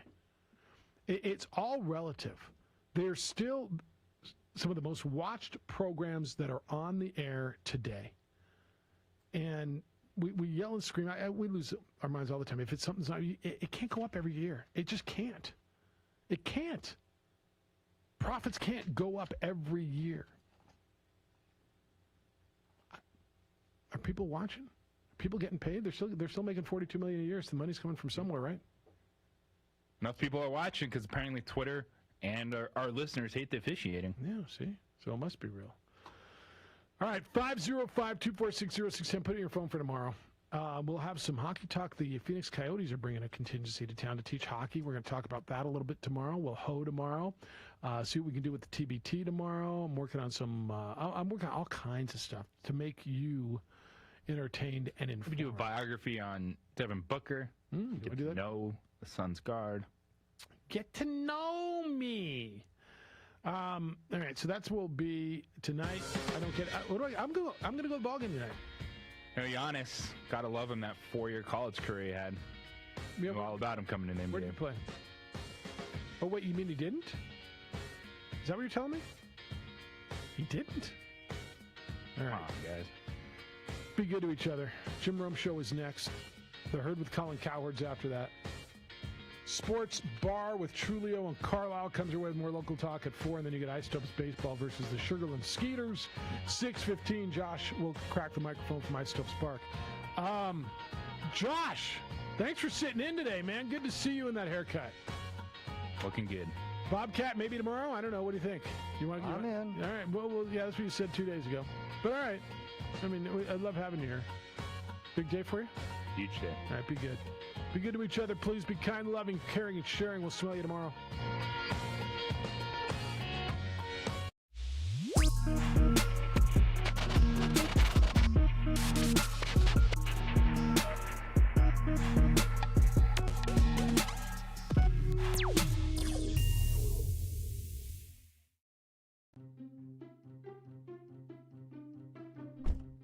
Are you sure we're supposed to be doing this? Don't worry, I've watched him do it 1,000 times. Come on, what's the worst that could happen?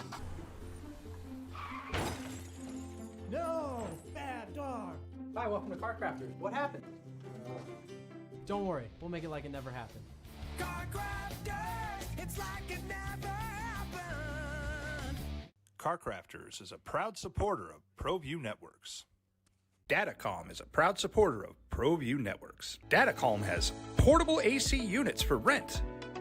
Applications include server rooms, retail outlets, healthcare facilities, laboratories, convenience stores and truck stops, events, concerts, and weddings. All of these units are 120-volt plug and play. Call Louis Ruffin today at 505-507-7722 or go to datacom.com to learn more. Jeff Siembieda, JJ Buck. Mike, Josh produces for you today over on the ProView Network side, where you can watch the show worldwide on ProViewNetworks.com or statewide at Comcast Channel 26. Hey, welcome to the Steve Davis Show. Good morning. Welcome to Sports Desk live on Comcast Channel 26. Welcome to The Point with Nick Rich. Hi, everybody. Welcome to episode 10, America Talking Out. I'm Pastor Flora Padilla of Mending Broken Hearts. Welcome to Henry T. Game Face Live, Comcast 26, and Big Bad ProView Network.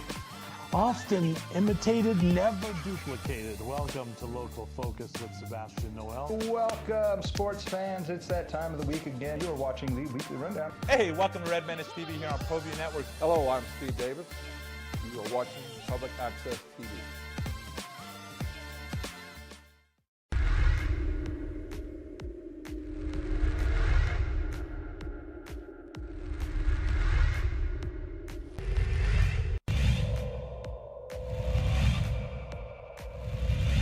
Center fielder, Caden Bell on first. Here's the pitch to Heath. Struck him out. And great pitching by Alvarado. That'll do it for the Tigers in the top of the fifth.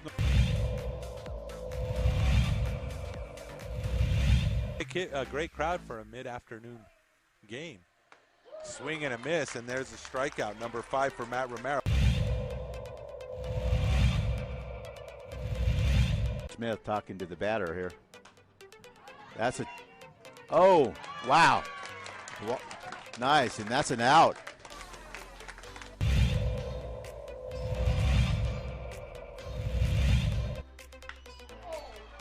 What did I tell you? That one's that gets over the head of the right fielder. That's going to bring in 2 runs.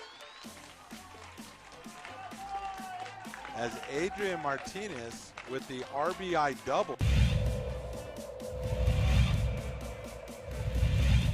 Towards the latter part. Pitch, and that's other way for a single. That's going to score 2. That makes the score 9-0. So RBI double. That's going to make it. That's it. It's 10 runs there.